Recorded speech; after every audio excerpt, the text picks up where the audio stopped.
Maya Collins thought she'd escaped. 3 years of hiding, of changing her name, of raising twin toddlers alone in a town where nobody asked questions. 3 years since she fled Chicago, and Victor Moreau, the crime boss whose child she carried. But tonight, as lightning splits the sky and headlights cut through her kitchen window, Maya realizes the truth. You can't run from a man who owns half the city. You can't hide children who have their father's eyes. And when the knock comes at her door, Maya must face the most terrifying question of all. Did Victor come to reclaim his family or destroy the only witness who knows his darkest secrets? If you're watching from somewhere in the world right now, hit that like button and drop a comment telling me what city you're from.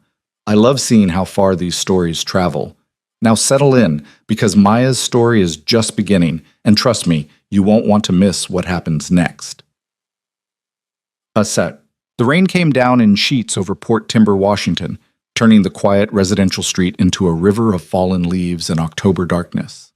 Maya Collins stood at her kitchen sink, hands submerged in sudsy water, watching the storm through the window above the faucet.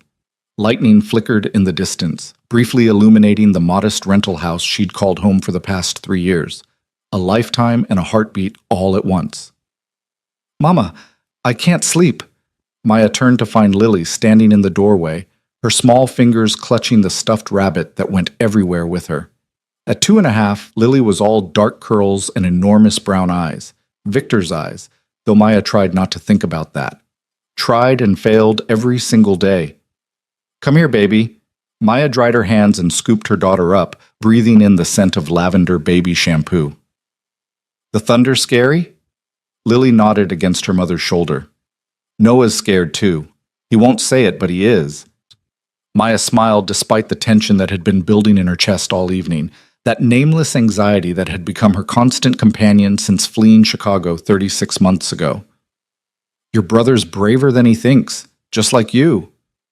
She carried Lily down the narrow hallway to the twins' bedroom, where Noah sat up in his small bed, arms wrapped around his knees. He looked so much like his father, it sometimes stole Maya's breath. The same strong jawline, even at 2 years old, the same intensity in those dark eyes that seemed to see everything, miss nothing. "Can't sleep either?" Maya asked gently, settling onto the edge of his bed with Lily still in her arms. Noah shook his head. "The lights keep flashing." "It's just a storm, sweetheart. The thunder's loud, but it can't hurt you. You're safe here." Safe. The word felt like a lie on her tongue. Maya had been telling herself that same promise for 3 years, but she'd learned the hard way that safety was an illusion for women who knew too much about dangerous men. "Tell us about the stars," Lily said, her voice already drowsy. "The one about the wish."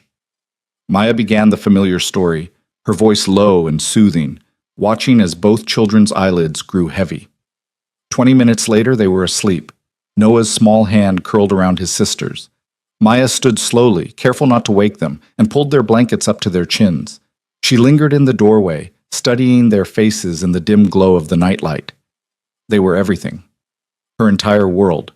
The reason she'd run, the reason she kept running, the reason she woke up every morning with her heart pounding and her eyes scanning every face on the street. Because Victor Moreau didn't lose things. And she'd taken the most precious things he'd never known he had. The kitchen was exactly as she'd left it, dishes still soaking in the sink. Maya returned to them mechanically, needing something to do with her hands, something to quiet the anxiety that had been building all day. She'd felt watched lately, followed, but then she'd felt that way for 3 years. Paranoia was the price of survival. She'd been an accountant at Moreau Industries when she met Victor. 24 years old, fresh out of graduate school, eager to prove herself in Chicago's competitive financial sector. She'd had no idea that the prestigious company she'd joined was a front for money laundering, drug trafficking, and every other crime that built empires in the shadows. And she'd had no idea that Victor Moreau, brilliant, dangerous, devastating Victor, would become her entire world. It happened slowly. Late nights working on the books, conversations that started professional and became personal. The way he looked at her, like she was the only real thing in a world of smoke and mirrors. Maya had known what he was. Everyone knew what the Moreau family was, but knowing and knowing were different things, and by the time she understood the true depth of his darkness, she was already in love. The affair lasted 8 months. 8 months of stolen moments, of lies she told herself, of believing that love could exist in the space between board meetings and violence. 8 months of pretending she didn't see the blood on his hands, didn't hear the whispers about people who crossed him and disappeared. Until the night she discovered the ledger. Maya's hand stilled in the dishwater, her mind dragging her back to that moment despite her best efforts to forget. She'd been working late, as usual, when she stumbled across the secondary accounts. The ones that didn't just launder money, they tracked it. Every payoff, every hit, every corrupt official and buried body. Names, dates, amounts. A roadmap of Victor's entire criminal empire, hidden in plain sight within the legitimate business records. She'd been staring at the screen, horror crawling up her throat, when she heard footsteps behind her. "Working late again, Maya?" Victor's voice had been warm, affectionate, unknowing. She'd closed the file, smiled, pretended everything was fine. But Victor wasn't a fool, and she'd never been a good liar. She saw the moment his expression changed, saw the calculation in those dark eyes she'd once thought she could trust. "What were you looking at?" Not a question, a demand. "Nothing, just the quarterly reports." "Don't lie to me." The temperature in the room had dropped. Maya remembered standing, remembered the way her hand shook as she grabbed her purse, remembered the terrible certainty that she'd just signed her own death warrant. "I should go, it's late." "Maya." His hand had closed around her wrist. Not painful, but inescapable. "We need to talk about what you saw." "I didn't see anything. I swear, Victor, I didn't." "Tomorrow." His thumb had stroked across her pulse point, gentle and terrifying. "Come to my office tomorrow, noon. We'll discuss this privately." She'd agreed because what choice did she have? She'd smiled and kissed him goodnight and driven home with tears streaming down her face, knowing she'd never see him again. Because Maya had grown up in Chicago. She knew the stories. She knew what happened to people who knew too much, who became liabilities instead of assets. Victor loved her. She believed that, even now. But love didn't stop bullets. Love didn't prevent bodies from ending up in the Chicago River. By sunrise, she was gone. A crack of thunder jerked Maya back to the present. Her hands were numb in the now cold dishwater, and her face was wet. She wiped her eyes roughly, angry at herself for the tears. Crying was a luxury she couldn't afford. She'd been 2 months pregnant when she fled. She hadn't known it then, wouldn't know for another 3 weeks, when morning sickness hit her in a gas station bathroom somewhere in Nebraska. The home pregnancy test she'd bought at a truck stop showed 2 pink lines, and Maya had sat on the floor of that filthy bathroom and laughed until she cried. Pregnant, with Victor Moreau's child, running for her life. The universe had a cruel sense of humor. She'd considered abortion. Of course she had. But by the time she made it to Seattle, 6 months into her desperate flight east, she'd fallen in love with the flutter of movement in her belly. And when the ultrasound technician said twins, Maya had made a choice. These children would never know their father's world. They would never know violence or fear or the weight of loving someone who could kill without remorse. They would be safe. So she'd changed her name, found this quiet rental in Port Timber, a nothing town an hour north of Seattle where nobody asked questions and everyone minded their own business. She worked remotely as a freelance bookkeeper, ironic given her past, and built a small, careful life around her children. And every single day she waited for Victor to find them. Lightning flashed again, closer this time. Maya pulled the plug on the sink and dried her hands, moving through her nightly routine on autopilot. Check the locks. Check the windows. Check the emergency bag she kept packed in the hall closet, always ready for the moment they'd need to run again. She was reaching for the front door deadbolt when headlights swept across the living room. Maya froze. It was almost 11. Nobody came down their street this late. Nobody lived on their street except elderly Mrs. Patterson 3 houses down and the Chens who were visiting family in Taiwan. The headlights didn't pass. They stopped. Directly in front of her house. Maya's heart slammed against her ribs. She moved to the window, careful to stay hidden behind the curtain, and peered out into the storm-dark street. A black SUV sat at the curb, engine running, windows tinted too dark to see inside. As she watched, the driver's door opened, and a man stepped out into the rain. Tall, broad-shouldered, moving with the kind of confidence that came from never having to fear anything. Even in the dark, even through the rain, Maya recognized him. She'd recognize him anywhere. Victor. Whoop it. The world tilted. Maya stumbled back from the window, her hand pressed to her mouth to muffle the sound, trying to escape. No, no, this wasn't happening. This couldn't be happening. She ran to the twins' room, moving on pure instinct. Noah and Lily were still asleep, their small faces peaceful in the nightlight's glow. Maya's hands shook as she reached for Noah, ready to wake him, to grab both children and run out the back door. The knock came before she could move. 3 sharp raps on the front door. Controlled. Patient. Maya stood frozen in her children's bedroom, every muscle locked, every nightmare of the past 3 years crystallizing into this single moment. The knock came again. Maya. Victor's voice carried through the door, through the rain, through 3 years of silence. I know you're home. I can see the lights on. She couldn't breathe, couldn't think. The emergency bag was in the hall closet. The back door was through the kitchen. If she moved fast, if she was quiet, I'm not here to hurt you. A pause. Please, we need to talk. The please was what broke through her panic. Maya had known Victor for nearly a year, had loved him for most of it, and she'd never heard him say please. Not once. Her hands were still shaking as she walked to the front door. This was insane. Suicidal. But if Victor wanted her dead, locked doors wouldn't stop him. They both knew that. She opened the door 6 inches, keeping the chain lock engaged. Victor stood on her small porch, rain streaming down his face. He looked exactly the same. Those dark eyes, that strong jaw, the bearing of a man who commanded respect through presence alone. He wore an expensive suit that was rapidly being ruined by the rain, and he didn't seem to notice or care. Hello, Maya. His voice was quieter than she remembered, rough with something that might have been emotion. You're a difficult woman to find. How did you...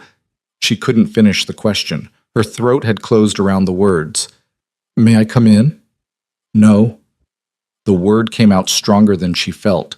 Victor's jaw tightened, but he nodded. Fair enough, we can talk here. There's nothing to talk about. You need to leave, now. I'm afraid I can't do that. He glanced past her into the house. Are they asleep? The bottom dropped out of Maya's world. Her fingers clenched on the doorframe, her whole body going cold.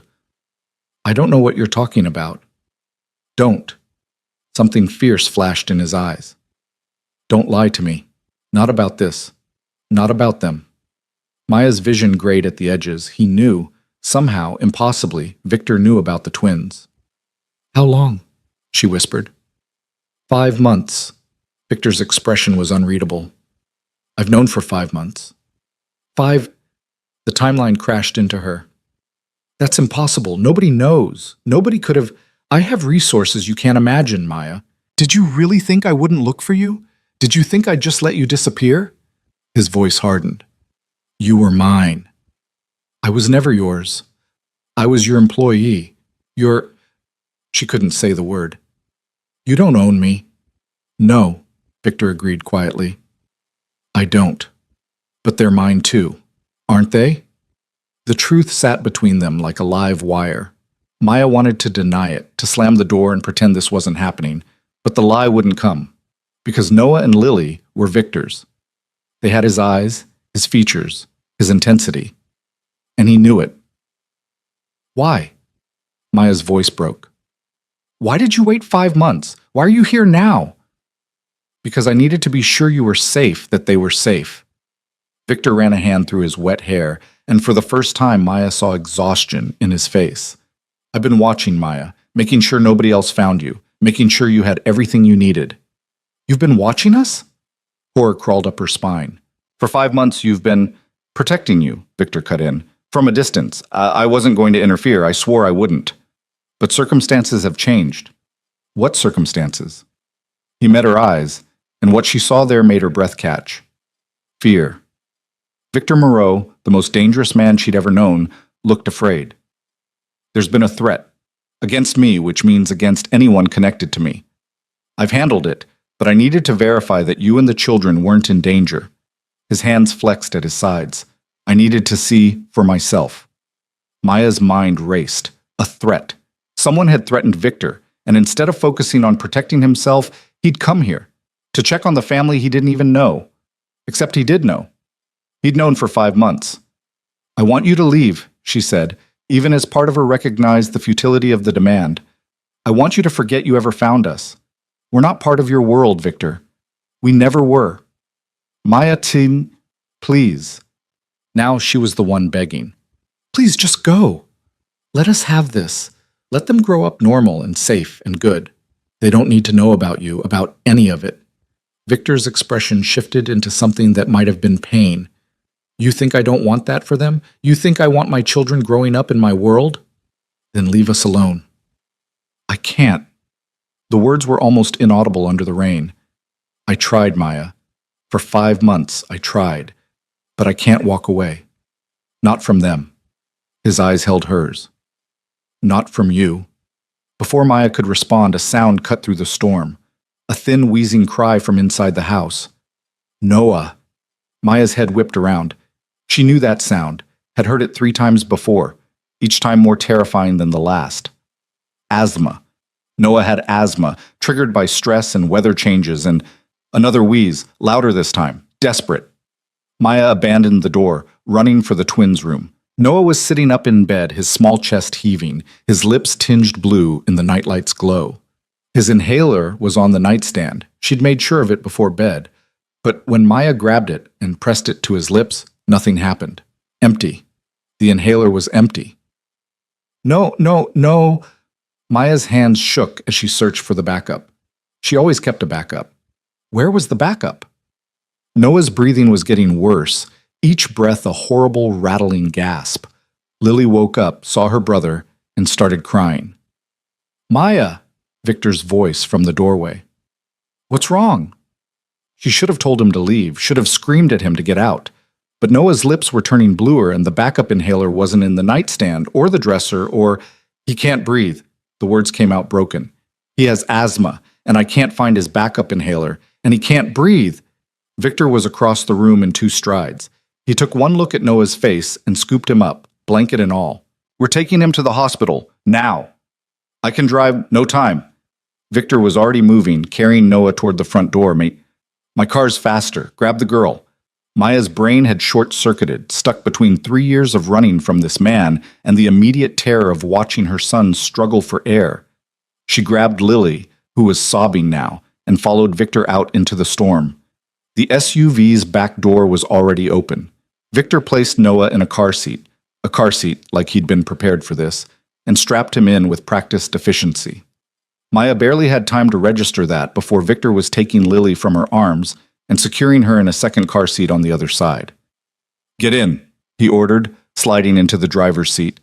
Maya climbed in back with the twins. Noah's breathing was getting shallower, more labored. She grabbed his small hand, felt how cold and clammy it was, and felt her heart shatter. Hold on, baby, just hold on. The SUV tore away from the curb, Victor driving with controlled precision through the storm-dark streets. He had his phone to his ear, speaking rapidly. This is Victor Moreau. I'm bringing in a patient, 2-year-old male, severe asthma attack, respiratory distress. I'll be at Timber Valley Memorial in 7 minutes. Have your best pediatric respiratory specialist ready, and I want a full trauma team standing by. A pause. I don't care if you have to wake them up. Do it! He ended the call and met Maya's eyes in the rearview mirror. He's going to be fine. Maya wanted to believe him, but Noah's breathing was barely a whisper now, and his eyes were fluttering closed. Noah, stay awake. She squeezed his hand, trying to keep the panic out of her voice. Stay with Mama, baby. We're almost there. The 7-minute drive felt like 7 hours. Lily cried the entire time, calling for her brother, while Maya held Noah's hand and whispered prayers to a God she wasn't sure she believed in anymore. Victor didn't speak, but his knuckles were white on the steering wheel, and when they screamed into the hospital's emergency bay, Maya saw something in his face she'd never seen before. Terror. The man who controlled half of Chicago through fear and violence was terrified. The doors burst open before they'd fully stopped. A team of medical personnel swarmed the SUV, and suddenly Noah was being lifted out of his car seat, placed on a gurney, surrounded by doctors and nurses calling out terms Maya didn't understand. Oxygen saturation at 73. Start him on albuterol, high flow. Get me an IV line, we need... Maya tried to follow, but someone held her back. She struggled, screaming Noah's name until Victor's hands closed around her shoulders. Let them work. His voice was steady, but his hands were shaking. "Let them save him!" Maya sagged against him, all the fight draining out of her. Lily was still in the car, crying, and Maya numbly went to get her, holding her daughter close while Victor dealt with the paperwork and the questions and all the things Maya's brain couldn't process. They were led to a private waiting room. Maya sat with Lily in her lap, rocking back and forth, while Victor paced like a caged animal. "He's going to be okay," Victor said for the third time. "The doctors here are good. I made sure of it." "You made sure of it?" Maya's voice sounded distant, strange. "How could you possibly—" "I've been watching you for 5 months, Maya. Do you think I didn't research the local hospital? Didn't make sure they had the resources to handle any emergency?" He stopped pacing, his eyes fierce. "I've been protecting you, all of you, even from a distance." The words should have made her angry, should have felt like a violation. But all Maya could think about was Noah's blue lips, his desperate struggle for air. "Miss Collins?" A doctor appeared in the doorway, still in scrubs. "Your son is stable." The relief was so intense it hurt. Maya stood on shaking legs, Lily heavy in her arms. "Can I see him?" "In a moment. First, I need to discuss his condition with you." The doctor glanced at Victor. "Are you the father?" Victor's jaw tightened. "Yes." The lie, or truth, hung in the air. The doctor nodded and gestured for them to sit. "Your son has severe asthma, which you're aware of. But what you may not know is that the attack tonight was triggered by an underlying heart condition."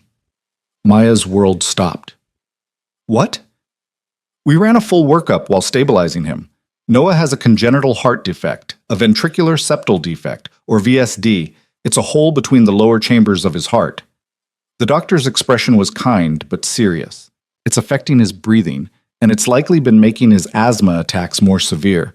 He's going to need surgery." The words didn't make sense. Surgery, heart defect, Noah, her baby. "How soon?" Victor's voice cut through Maya's spiraling thoughts. "Within the month, ideally. It's not immediately life-threatening, but given the severity of tonight's attack and his young age, I don't want to wait longer than necessary." "What are we looking at? Success rate? Recovery time? Risks?" The doctor outlined the procedure, the statistics, the possibilities. Maya heard maybe half of it through the roaring in her ears. Noah had a hole in his heart. Her baby had a hole in his heart, and she hadn't known, hadn't seen it, hadn't protected him. "I want the best," Victor said when the doctor finished. "I don't care what it costs. Bring in specialists from anywhere in the world. I want—" "Mr. Moreau." The doctor's voice was gentle. "The best pediatric cardiac surgeon in the Pacific Northwest is already on staff here. Dr. Sarah Chen. She trained at Johns Hopkins and has a 98% success rate with this procedure. Your son will be in excellent hands." Victor looked like he wanted to argue, to throw money and power at the problem until it disappeared, but he just nodded. "When can we see him?" "Now. Follow me." Noah looked impossibly small in the hospital bed, oxygen tube in his nose, monitors beeping softly around him, but his breathing was steady, and when Maya sat beside him and touched his hand, his eyes fluttered open. "Mama?" His voice was barely a whisper. "I'm here, baby. Mama's here." Maya smoothed his dark hair back from his forehead, tears streaming down her face. "You're going to be okay." "Lily, okay?" "She's fine. She's right here." Maya adjusted Lily in her lap so Noah could see his sister. Lily reached out, her small hand closing around Noah's fingers. "No cry, Lily," Noah whispered. "I okay." Victor stood at the foot of the bed, watching them. When Noah's eyes landed on him, something passed between father and son. Some recognition that Maya couldn't name and didn't understand. "Who's that?" Noah asked. Maya's throat closed. She looked at Victor, saw him struggling with the same question. Who was he? A stranger? A threat? A father? "I'm Victor," he said finally, his voice rough. "I'm a friend of your mama's." Noah studied him with those two old eyes. "You helped me." "Yes." "Thank you." Victor's composure cracked, just for a second, but Maya saw it. The grief, the regret, the desperate love for a child he'd never known existed until 5 months ago. "You're welcome, Noah." They kept Noah overnight for observation. Maya refused to leave his side, so Victor arranged for a cot to be brought into the room. Lily fell asleep curled against her mother, while Noah dozed fitfully, still hooked up to monitors. Victor sat in the chair by the window, silent and watchful. He'd made phone calls throughout the night. Maya heard him speaking in low tones to people she didn't know, arranging things she couldn't follow. By 3 in the morning, she was too exhausted to care. "You should sleep," Victor said quietly. "I'll watch them." "I don't trust you." The words came out automatically, habit more than conviction. "I know." He met her eyes across the dim room. "But I'm asking you to try. For tonight. Just for tonight." Maya wanted to refuse, wanted to stay awake and vigilant, the way she had been for 3 years. But her body was shutting down, her mind fuzzy with exhaustion and fear. "If you hurt them," she started. "I won't." Victor's voice was absolute. "I swear to you, Maya, on everything I am, everything I have, I won't hurt them. I couldn't." She believed him. God help her. She believed him. Maya closed her eyes, keeping Noah's hand in hers, and let herself drift. When she woke, gray dawn light was filtering through the hospital window. Noah was still sleeping peacefully. Lily was curled against her side. And Victor was exactly where he'd been, sitting in the chair by the window, watching over all of them with the fierce dedication of a man who'd found something worth protecting. Maya sat up slowly, trying not to wake the twins. Victor's eyes tracked the movement. "Morning," he said softly. "You didn't sleep." "Couldn't." He stood, moving to stand beside Noah's bed. His hand hovered over his son's hair, like he wanted to touch but didn't dare. "The doctor will be in at 7. They want to run more tests, get a better picture of the defect before scheduling surgery." "Victor, I'm not leaving." He said it before she could ask. "I know you want me to. I know you think it's better for them if I disappear, but I can't. Not now that I've seen them. Not now that I know what they are to me." "What are they to you?" Maya challenged. "You don't know them. You've never—" "They're everything." The words were simple, devastating. "I didn't know they existed until 5 months ago. I didn't know what I was missing. But now—" His voice broke. "Now I can't unsee it. I can't pretend they don't exist. I can't walk away from my children, Maya." "So what do you want?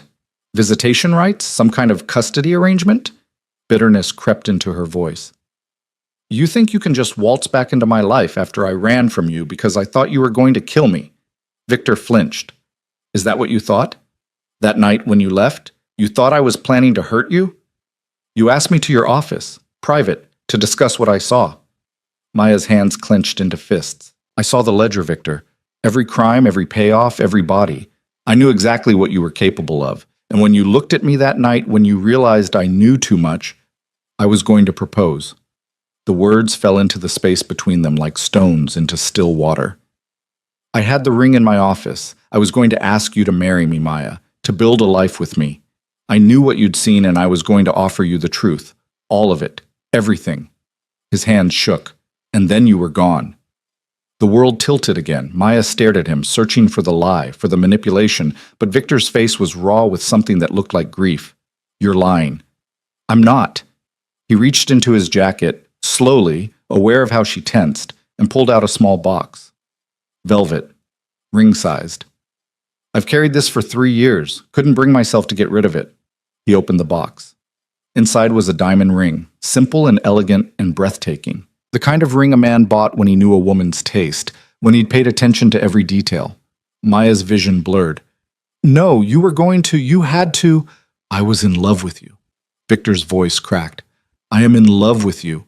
Everything I've done since you left has been about finding you, protecting you, making sure you were safe, even if you never wanted to see me again." He closed the box, his hand closing around it. "I failed you that night. I saw your fear and I didn't understand it fast enough. I should have explained immediately. Should have told you what I was planning, but I thought I had time. I don't believe you." But even as Maya said it, she felt the certainty crumbling, because this was Victor. The man who'd held her through nightmares, who'd listened to her talk about her dreams, who'd looked at her like she was the only light in his dark world. The man she'd loved. Still loved, if she was honest with herself. "You don't have to believe me," Victor said quietly, "but I'm asking you to let me prove it. Let me be here for them. For Noah's surgery. for whatever comes next. His eyes held hers. I'm not asking you to forgive me. I'm not asking you to love me again. I'm just asking you not to take them away from me before I've had a chance to know them. A soft knock interrupted them. The doctor entered, professionally cheerful despite the early hour. Good morning. How's our patient? Noah stirred, his eyes blinking open. Mama? I'm here, baby. Maya smoothed his hair, her mind still reeling from Victor's revelation. The doctor needs to check on you. The next hour was a blur of examinations and tests. They took Noah for an echocardiogram, and Maya went with him, leaving Victor in the room with Lily. When they returned, Victor was sitting on the floor, showing Lily something on his phone, some kind of animated video that had her giggling. The sound of her daughter's laughter, mixing with the sight of Victor's gentle smile, broke something in Maya's chest. Dr. Chen came by at 9, reviewing the test results. The VSD was significant but operable. She wanted to schedule the surgery for 2 weeks out, giving Noah time to recover from the asthma attack and build up his strength. 2 weeks is soon, Maya said, her hands twisting together. It's necessary, Dr. Chen replied kindly. The defect is affecting his overall health. The sooner we repair it, the better his long-term prognosis. Victor was on his phone before the doctor finished speaking. I want a second opinion, and a third. I want every specialist in the country to review his case. Mr. Moreau, I'm not questioning your expertise, Victor cut in, his voice controlled but intense. But this is my son. I need to know we're doing the right thing. Dr. Chen's expression softened. I understand. I can have his files sent to colleagues at Johns Hopkins and Stanford. But I promise you, Mr. Moreau, the recommended course of treatment won't change. This surgery is standard for his condition, and waiting longer poses more risk than proceeding. Victor looked at Maya. Your call. The fact that he was deferring to her, acknowledging her authority as Noah's mother, meant more than Maya wanted to admit. She looked at her son, at his trusting face, and made the hardest decision of her life. 2 weeks, she said. We'll do the surgery in 2 weeks. ESCM. They were discharged that afternoon with strict instructions about Noah's care and a pharmacy's worth of medications. Victor's driver, a silent, efficient man named Marcus, loaded them into the SUV and they headed back to Maya's rental house. The storm had passed, leaving the world washed clean and bright. Noah and Lily chatted in their car seats, the earlier terror already fading from their young memories. But Maya felt every second of it etched into her bones. Victor walked them to the door, carrying the bag of medical supplies. Inside, the house looked exactly as they'd left it, dishes still in the sink, toys scattered across the living room floor. Evidence of a normal life interrupted. I should go, Victor said, setting the bag on the kitchen counter. But he didn't move toward the door. Maya didn't ask him to leave. They'll want lunch soon, she said instead, the words feeling surreal. Would you like to stay? Something shifted in Victor's expression. Hope, maybe, or relief. Yes, thank you. So he stayed, helped her make grilled cheese sandwiches while the twins played in the living room, sat at her small kitchen table like he belonged there, listening to Noah and Lily tell him about their favorite cartoons and toys. And when Lily climbed into Victor's lap without hesitation, looking up at him with complete trust, Maya watched the most dangerous man she'd ever known completely fall apart. You look like me, Lily said matter-of-factly, touching Victor's face. Noah does too. Victor's hand came up to cup the back of her head, his eyes squeezed shut. Yeah, sweetheart, you do. Are you our daddy? The question hung in the air. Maya held her breath, waiting. Victor looked at her, asking permission with his eyes. Maya found herself nodding, though she wasn't sure what she was agreeing to. Yes, Victor said, his voice wrecked. I'm your daddy. Okay. Lily accepted this with the easy adaptability of a toddler. Can you read us a story? And just like that, the impossible became real. Victor read them 3 books, doing different voices that made them shriek with laughter. He helped Noah build a tower with blocks, praised Lily's crayon drawings, and navigated the chaos of toddler care with surprising competence. Maya watched from the kitchen, her emotions a tangled mess. This was Victor Moreau, crime boss, killer, the man she'd run from because she'd been convinced he would destroy her, and he was on his knees in her living room being a father. When the twins went down for their nap, Maya and Victor stood in the hallway, the silence heavy between them. I meant what I said, Victor spoke first. About the proposal. About everything. Why should I believe you? Maya wrapped her arms around herself. You've lied before. About what you do. About who you are. I've never lied to you about my feelings. His eyes held hers. Everything else, yes. The business, the family operations. But never about loving you. Love isn't enough, Victor. Not when your life is built on violence. I know. He moved closer, careful not to crowd her. That's why I'm prepared to make you an offer. What kind of offer? Stay. For Noah's surgery. Let me be here for that. Victor's voice was steady, but his eyes were desperate. After he recovers, if you still want me to leave, I will. I'll set up a trust fund for the twins. Make sure you never have to worry about money. I'll stay out of your life except for occasional updates.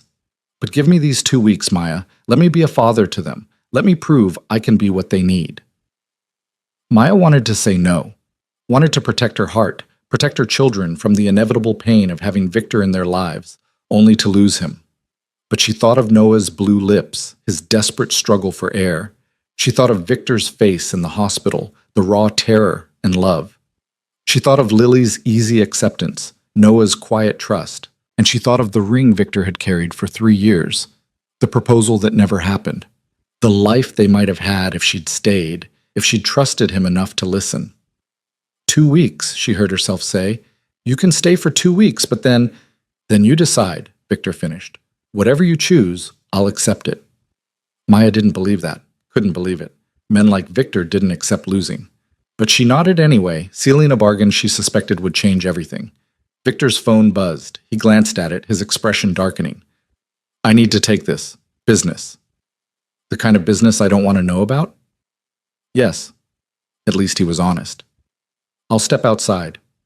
Maya watched him go, then sank onto the couch, her head in her hands. What had she just agreed to? What was she doing, letting a mob boss into her children's lives?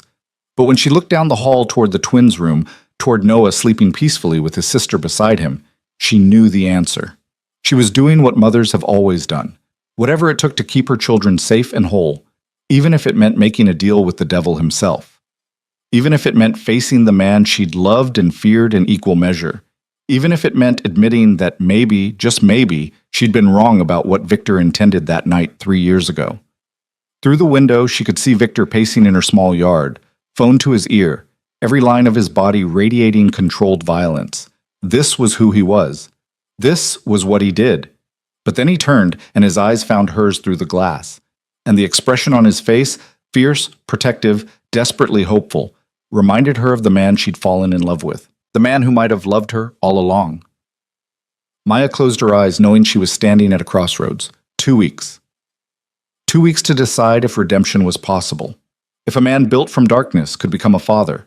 If love could survive the weight of all the lies and fear and years of running. 2 weeks to decide if she could forgive him.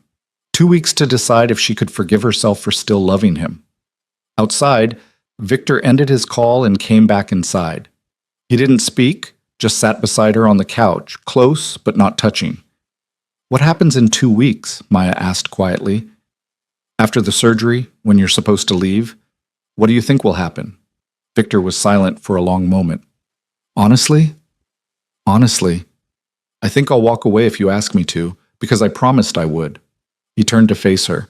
But I think it will kill me. And I think every day for the rest of my life I'll regret not fighting harder to stay. You can't fight your way into someone's life, Victor. I know. That's why I'm not fighting. His hand moved, hovering near hers, but not quite touching. I'm asking, I'm waiting, I'm proving, whatever it takes. Maya looked at their hands, inches apart on the couch between them. 3 years ago, she'd run from this man. Today, she'd let him back into her life. Tomorrow, who knew what tomorrow would bring? But for now, for this moment, she had 2 weeks. 2 weeks to watch Victor be a father. 2 weeks to protect her heart or let it break again. 2 weeks to decide if the woman who ran could finally stop running. Outside, clouds were gathering again, promising another storm. But inside, in this small house that had been Maya's refuge, something else was building, something that felt dangerously like hope. The first 3 days passed in a careful dance of boundaries and broken walls. Victor arrived each morning at 8, carrying breakfast from a bakery in Seattle. Fresh croissants, fruit, coffee for Maya that was exactly how she used to take it. He never presumed to use a key, always knocked and waited, but the twins had started running to the door the moment they heard his car in the driveway.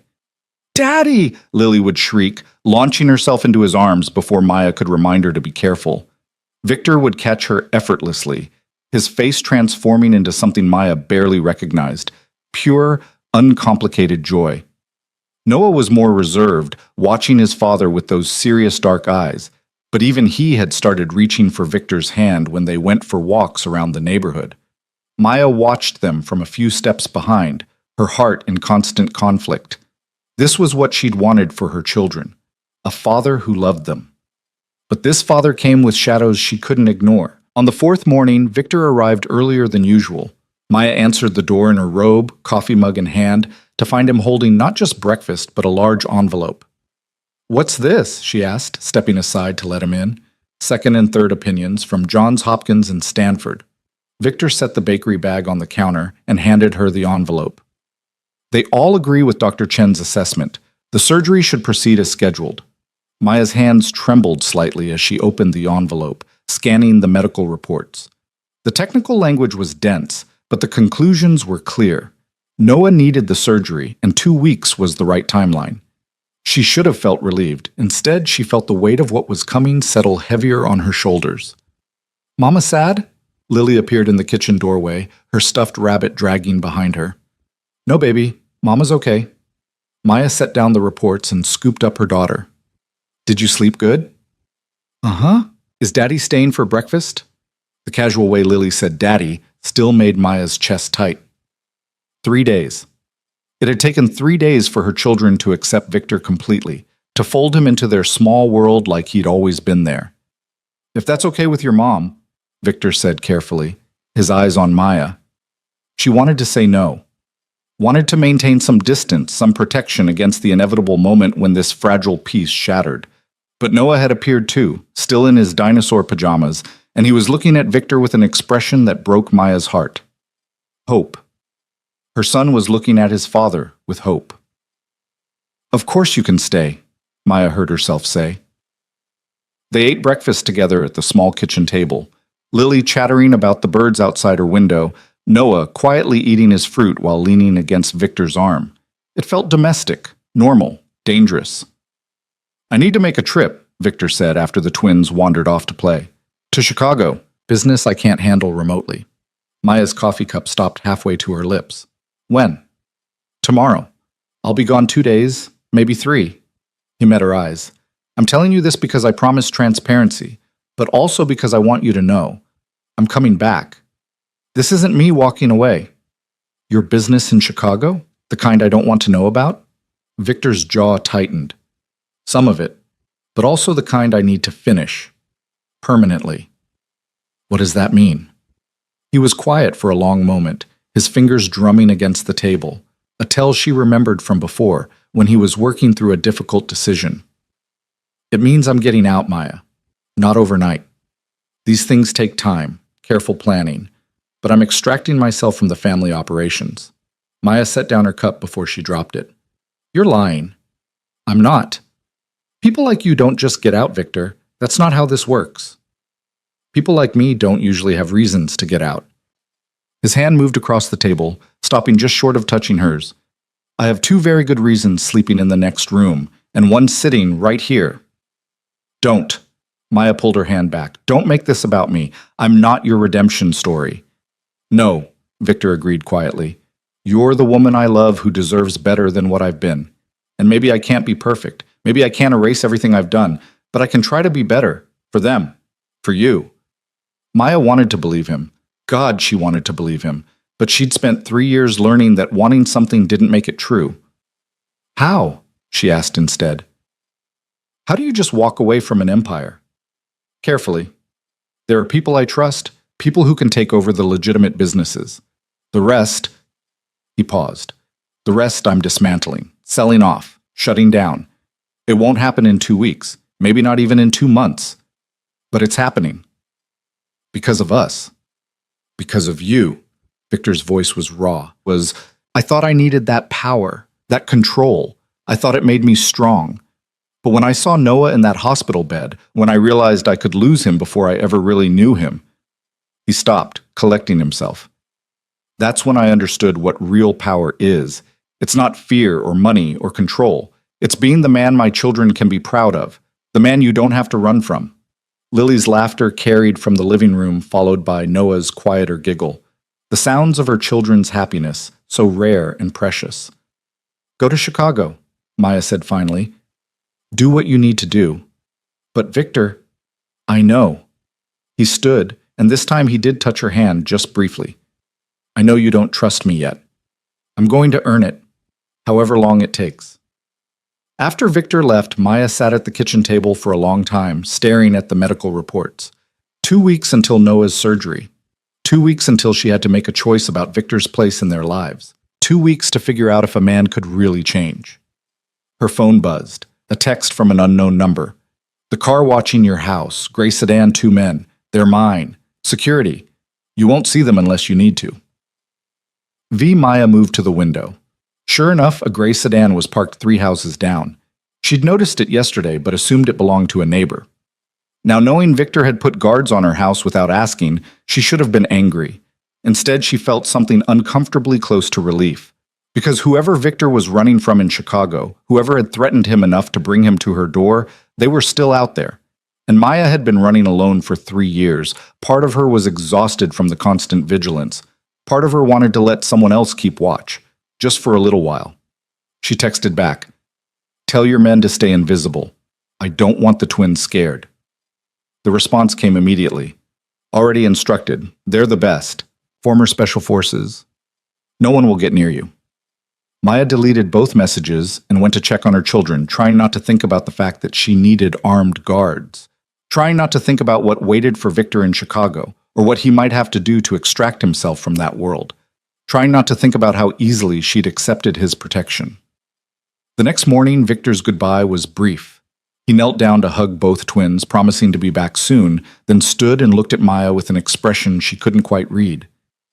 "Be careful," she said, the words slipping out before she could stop them. Something shifted in his face. "Always. Keep your phone on. Marcus will be here if you need anything." "We'll be fine." "I know." But he hesitated at the door like leaving was physically painful. "Maya, just go. Come back safe." She softened the words with something that wasn't quite a smile. "They need you." "I need you." She didn't say it, but it hung in the air between them anyway. Victor left, and the house felt immediately emptier. The twins asked for him 3 times before lunch. Maya distracted them with activities, with park visits, with anything to keep from checking her phone every 5 minutes. She made it until 8 that night before texting. "Did you land safely?" Victor's response? "Yes. Meeting running late. Tell them good night for me." Maya read the message to the twins at bedtime. Lily insisted on drawing a picture for Daddy, a crayon mess of stick figures that was somehow perfect. Noah just nodded quietly, but his small hand clutched the toy car Victor had given him. The next day crawled. Maya threw herself into work, into playing with the twins, into anything that kept her mind occupied. The security detail remained invisible but present. She'd started noticing the small signs. The way Marcus's car was always within a block. The way the gray sedan repositioned when they went to the park.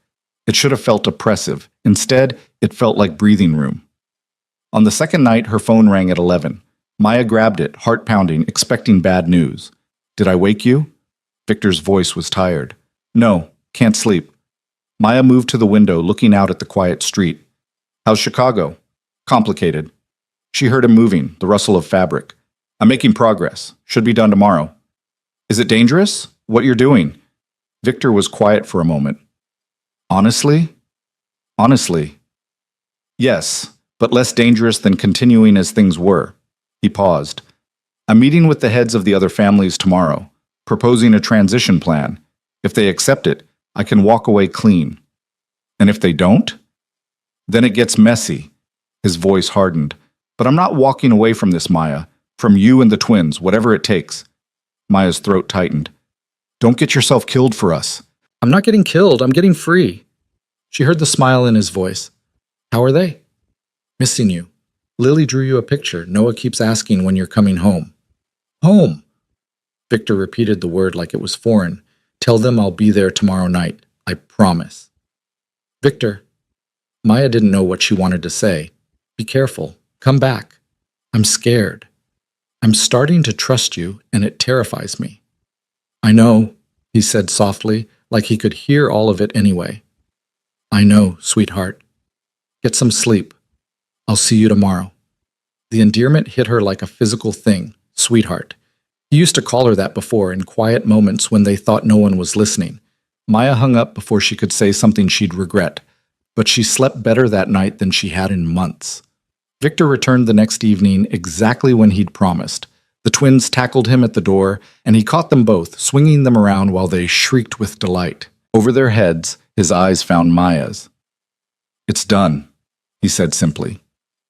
Later, after the twins were in bed, Victor and Maya sat on the small back porch, watching the stars emerge.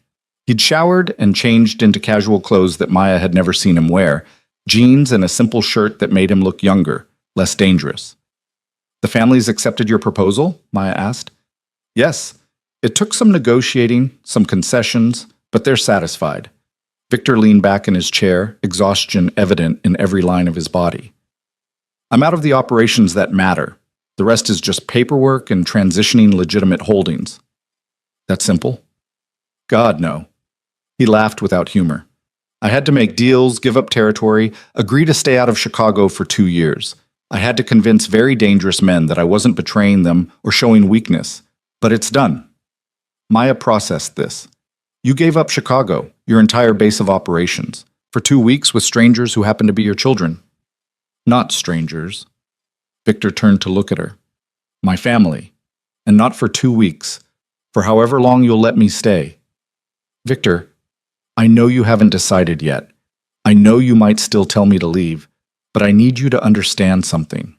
He shifted in his chair, his intensity almost overwhelming. What I built in Chicago, that power, that empire, it was all I had.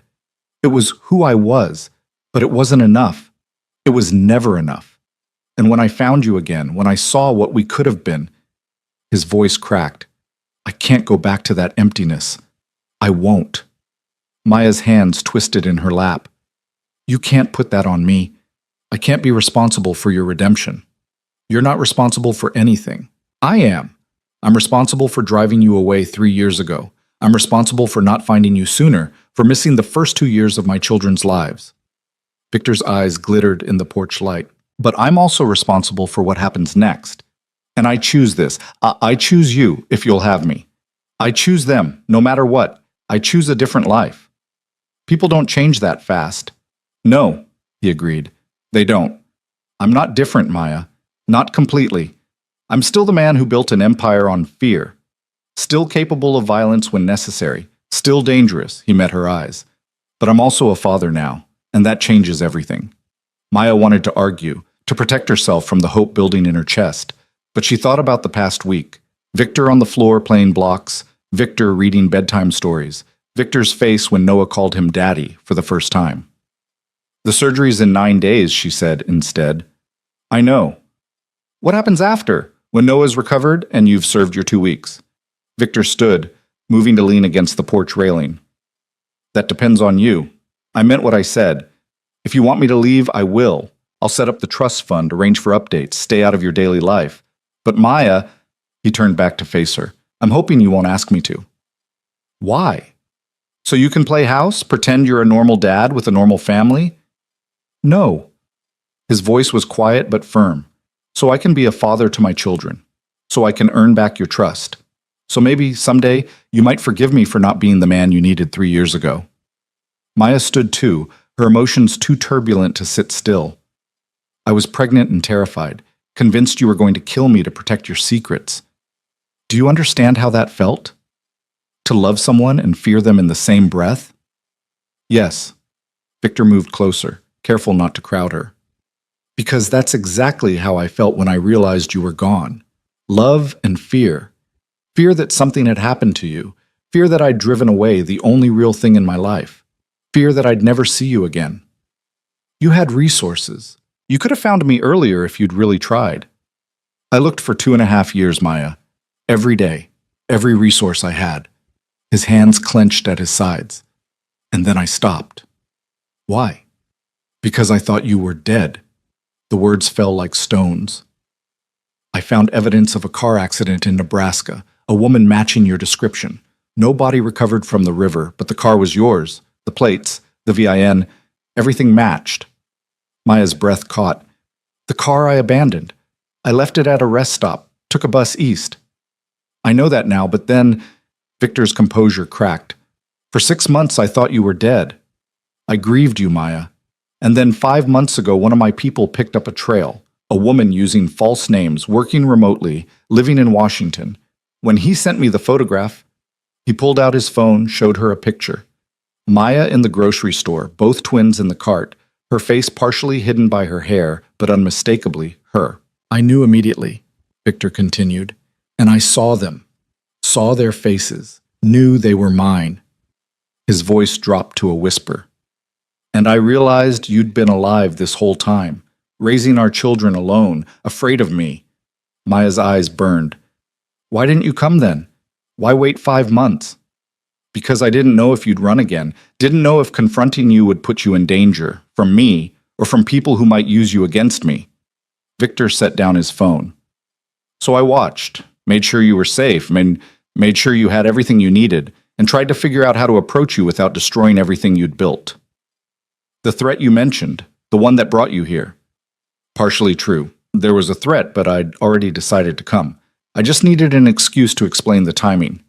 Victor's smile was bitter. Turns out I'm a coward when it comes to you. I didn't know how to just knock on your door and say, I know about the twins. Maya sank back into her chair, her mind reeling. 6 months of Victor thinking she was dead. 5 months of him watching from the shadows, protecting them without interfering. The careful way he'd approached, the patience, the deference to her authority as the twins' mother, it all made a different kind of sense now. You should have told me, she said finally, about thinking I was dead, about watching us. Yes, I should have. Add it to the list of things I've done wrong. Victor returned to his chair, leaving space between them. I'm trying to do better, be better. But I'm going to make mistakes, Maya. I've never been a father before, never tried to earn back trust I destroyed. I'm going to get it wrong sometimes. That's what scares me. Maya looked at him, seeing all the contradictions he contained. You're asking me to trust you with my children's hearts, with my heart, and I don't know if I can survive you breaking them again. Then don't trust me yet. Victor leaned forward, his eyes intense. Watch me, test me, make me prove it, but give me the chance to try. A sound from inside made them both freeze. Noah, crying out in his sleep. Maya was up and moving before she could think, Victor right behind her. Noah was tangled in his blankets, thrashing in the grip of a nightmare. Maya gathered him up, murmuring soothing words, while Victor hovered nearby, clearly wanting to help, but unsure how. Bad dream, baby? Maya smoothed Noah's sweat-damp hair. Monster, Noah whimpered. Big monster with teeth. No monsters here. You're safe. Daddy, chase it away? The question was directed at Victor.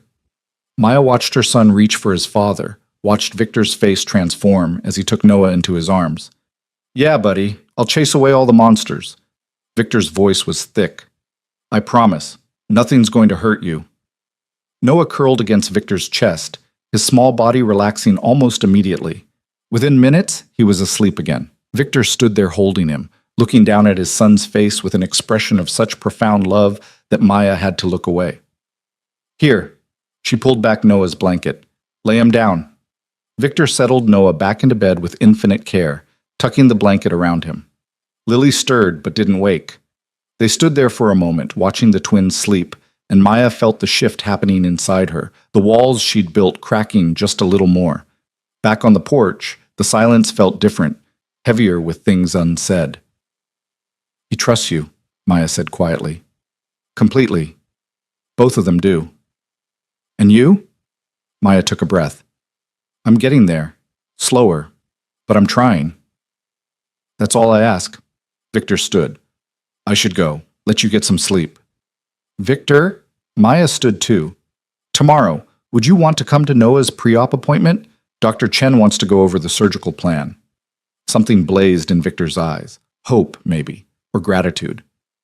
Yes, absolutely yes. Okay. Maya walked him to the door, acutely aware of how domestic this felt. The good night at the door, the plans for tomorrow. 8 o'clock, don't be late. I won't. Victor paused on the threshold. Thank you for letting me be part of this. After he left, Maya checked the locks and returned to the twins' room, watching them sleep. In 9 days, Noah would have surgery. Doctors would stop his heart, repair the defect, start it again. The thought terrified her. But Victor would be there. For the first time in 3 years, she wouldn't have to face the terror alone. Maya pulled out her phone, typed a message before she could second guess. I'm glad you're here. Victor's response came within seconds. Me too. Sleep well, sweetheart. That word again. Sweetheart. Maya closed her eyes, letting herself feel it, the dangerous, terrifying possibility that maybe this could work, that maybe Victor really was changing, that maybe love could be enough. She didn't know yet, couldn't promise anything. But for the first time since opening her door to find him standing in the rain, Maya felt something other than fear. She felt possibility. The pre-op appointment the next morning was thorough and overwhelming. Dr. Chen walked them through every step of the procedure, how they'd put Noah under, how they'd stop his heart and put him on bypass, how they'd repair the septal defect and restart his heart. She showed them diagrams, explained risks and recovery timelines, answered Victor's endless questions with patient professionalism. Noah sat in Maya's lap through all of it, playing with a toy truck, blissfully unaware that they were planning to open his chest in 8 days. Any other questions? Dr. Chen asked. What's the worst-case scenario? Victor's voice was steady, but Maya saw his hands gripping the chair arms. What do we need to be prepared for? Dr. Chen's expression grew serious. The worst case would be complications during surgery, bleeding, infection, or heart rhythm problems.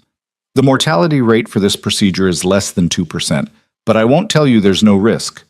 We'll have the best cardiac team in the state in that operating room, but yes, there is always risk. Maya's arms tightened around Noah. 2%. 98% chance of success. But that 2%, we'll be ready.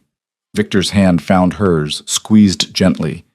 Whatever happens, we'll face it together. The certainty in his voice steadied her. Maya squeezed back, a silent acknowledgement of partnership. After the appointment, Victor took them to lunch, a small diner where the twins could be loud and messy without judgment. Lily chattered about everything and nothing, while Noah picked at his grilled cheese, unusually quiet. You okay, buddy? Victor asked, noticing. Noah looked up at his father with those two serious eyes. The doctor's going to fix my heart? That's right. Will it hurt? Victor glanced at Maya, silently asking permission. She nodded. You'll be asleep, Victor explained gently.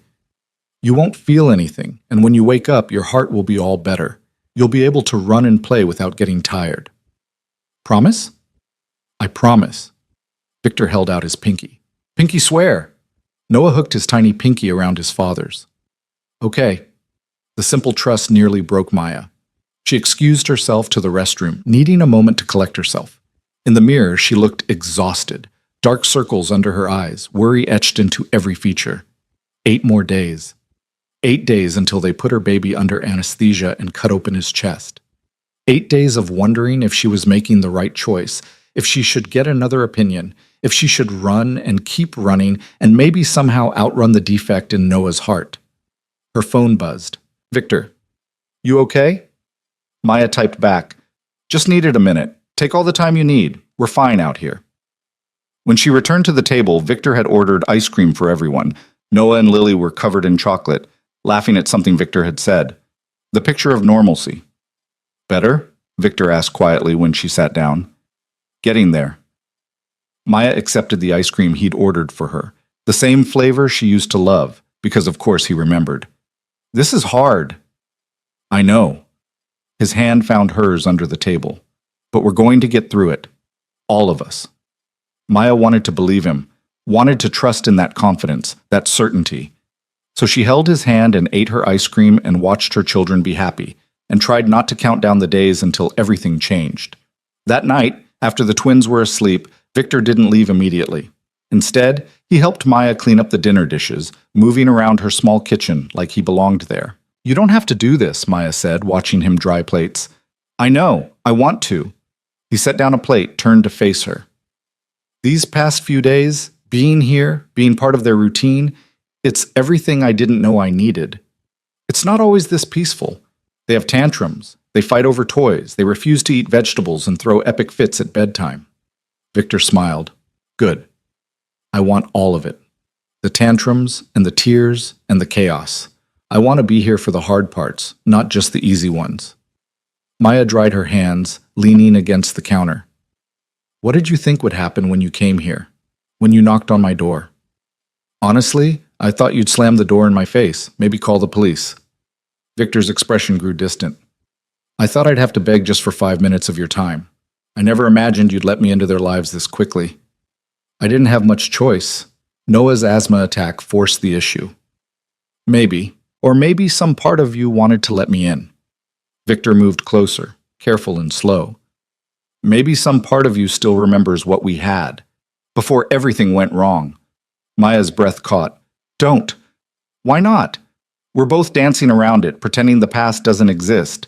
But it does, Maya. We happened. We were real. We were a lie. You lied about who you were.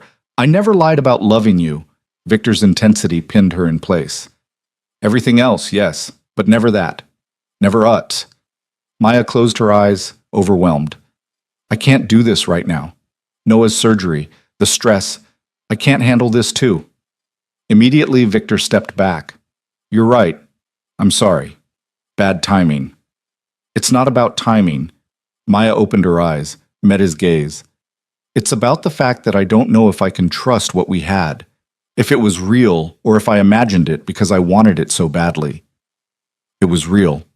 Victor's voice was quiet but absolute. "The most real thing in my life. I know you can't believe that yet, but it's true." They stood in the small kitchen, the weight of 3 years between them, and Maya felt herself balanced on a knife's edge. She could step forward or step back, could open her heart or keep it locked away, could take the risk or stay safe. 7 days, she said finally. 7 days until the surgery. Let's focus on that, on Noah. Everything else can wait. Victor nodded slowly. 7 days, whatever you need. He left and Maya locked the door behind him, pressing her forehead against the cool wood. 7 days until Noah's surgery. 7 days until she had to make decisions about Victor's place in their lives. 7 days until everything changed one way or another. And Maya was terrified of all of it. The 7 days collapsed into a blur of preparation and mounting anxiety. Maya filled prescriptions, arranged for time off work, packed bags for the hospital stay. Victor was there for all of it, handling details she hadn't even thought of, arranging for a private recovery room, ensuring the hospital had everything Noah might want during his stay, even bringing in a child life specialist to help prepare the twins for what was coming. Noah's going to have a special adventure at the hospital, the specialist, a kind woman named Jennifer, explained to both children on day 5. She used dolls and picture books to show them what would happen. The doctors are going to fix his heart, so it works even better. "Will there be blood?" Lily asked with the morbid curiosity of a toddler. "The doctors will make sure Noah doesn't feel any pain," Jennifer said gently. "And when he wakes up, he might have some bandages, but he'll be getting stronger every day." Noah listened intently, his small hand gripping the toy truck Victor had given him. "Can Daddy stay with me?" Jennifer smiled. "Your mama and Daddy will both be right there when you wake up." After Jennifer left, Noah climbed into Victor's lap, something he'd been doing more and more often. "I'm scared," he whispered against his father's chest. Victor's arms closed around him, and Maya saw her son's confession hit him like a physical blow. "I know, buddy. It's okay to be scared. I'm scared too." "You are?" Noah pulled back to look at Victor's face. "Yeah, because I love you so much, and I don't want you to hurt." Victor's voice was thick. "But you know what? The doctors are really, really good at what they do. And your mama and I will be right there the whole time. You won't be alone. Promise?" "Promise." Victor pressed a kiss to Noah's forehead. "You're the bravest kid I know." Maya watched from the doorway, her heart fracturing. This was what she'd wanted, a father who loved her children completely. But seeing it, feeling it, made everything more complicated. Because Victor wasn't just playing a role anymore. He was all in, and when Noah came through that surgery, when the crisis passed and life returned to normal, Maya would have to decide if Victor stayed or went, and she still didn't know which choice would hurt less. That night, after the twins were asleep, Victor found Maya sitting on the back porch, staring at nothing. "Can't sleep?" he asked quietly. "Keep running through everything in my head. What if we forgot something? What if there's a complication? What if—" Her voice broke. "What if something goes wrong?" Victor sat beside her, close enough that their shoulders touched. "Then we'll handle it. Together." "But Maya, you can't live in the what-ifs. It'll drive you crazy. How are you so calm?" "I'm not." Victor's laugh was hollow. "I'm terrified. But I learned a long time ago that fear doesn't change outcomes. Action does. So I focus on what I can control, making sure the best team is in that operating room, making sure Noah has everything he needs for recovery, making sure you're not carrying this alone." Maya turned to look at him. In the porch light, she could see the exhaustion in his face, the worry he tried to hide from the children. "You really love them. More than my own life." Victor met her eyes. "I never understood what that meant before, loving someone more than yourself. But the moment I saw them—" He stopped, collecting himself. "I would die for them, Maya. Without hesitation. Without question." "I know." And she did. She'd seen it in every interaction, every gentle touch, every fierce promise. "That's what scares me." "Why?" "Because if you walk away after this, it'll destroy them. They already love you, already depend on you. And if you decide this is too hard, too complicated, if you go back to Chicago and your old life—" "I'm not going anywhere." Victor caught her hand, his grip urgent. "I told you, I'm out. I meant it. Whatever happens after the surgery, whether you want me here or not, I'm staying in Washington.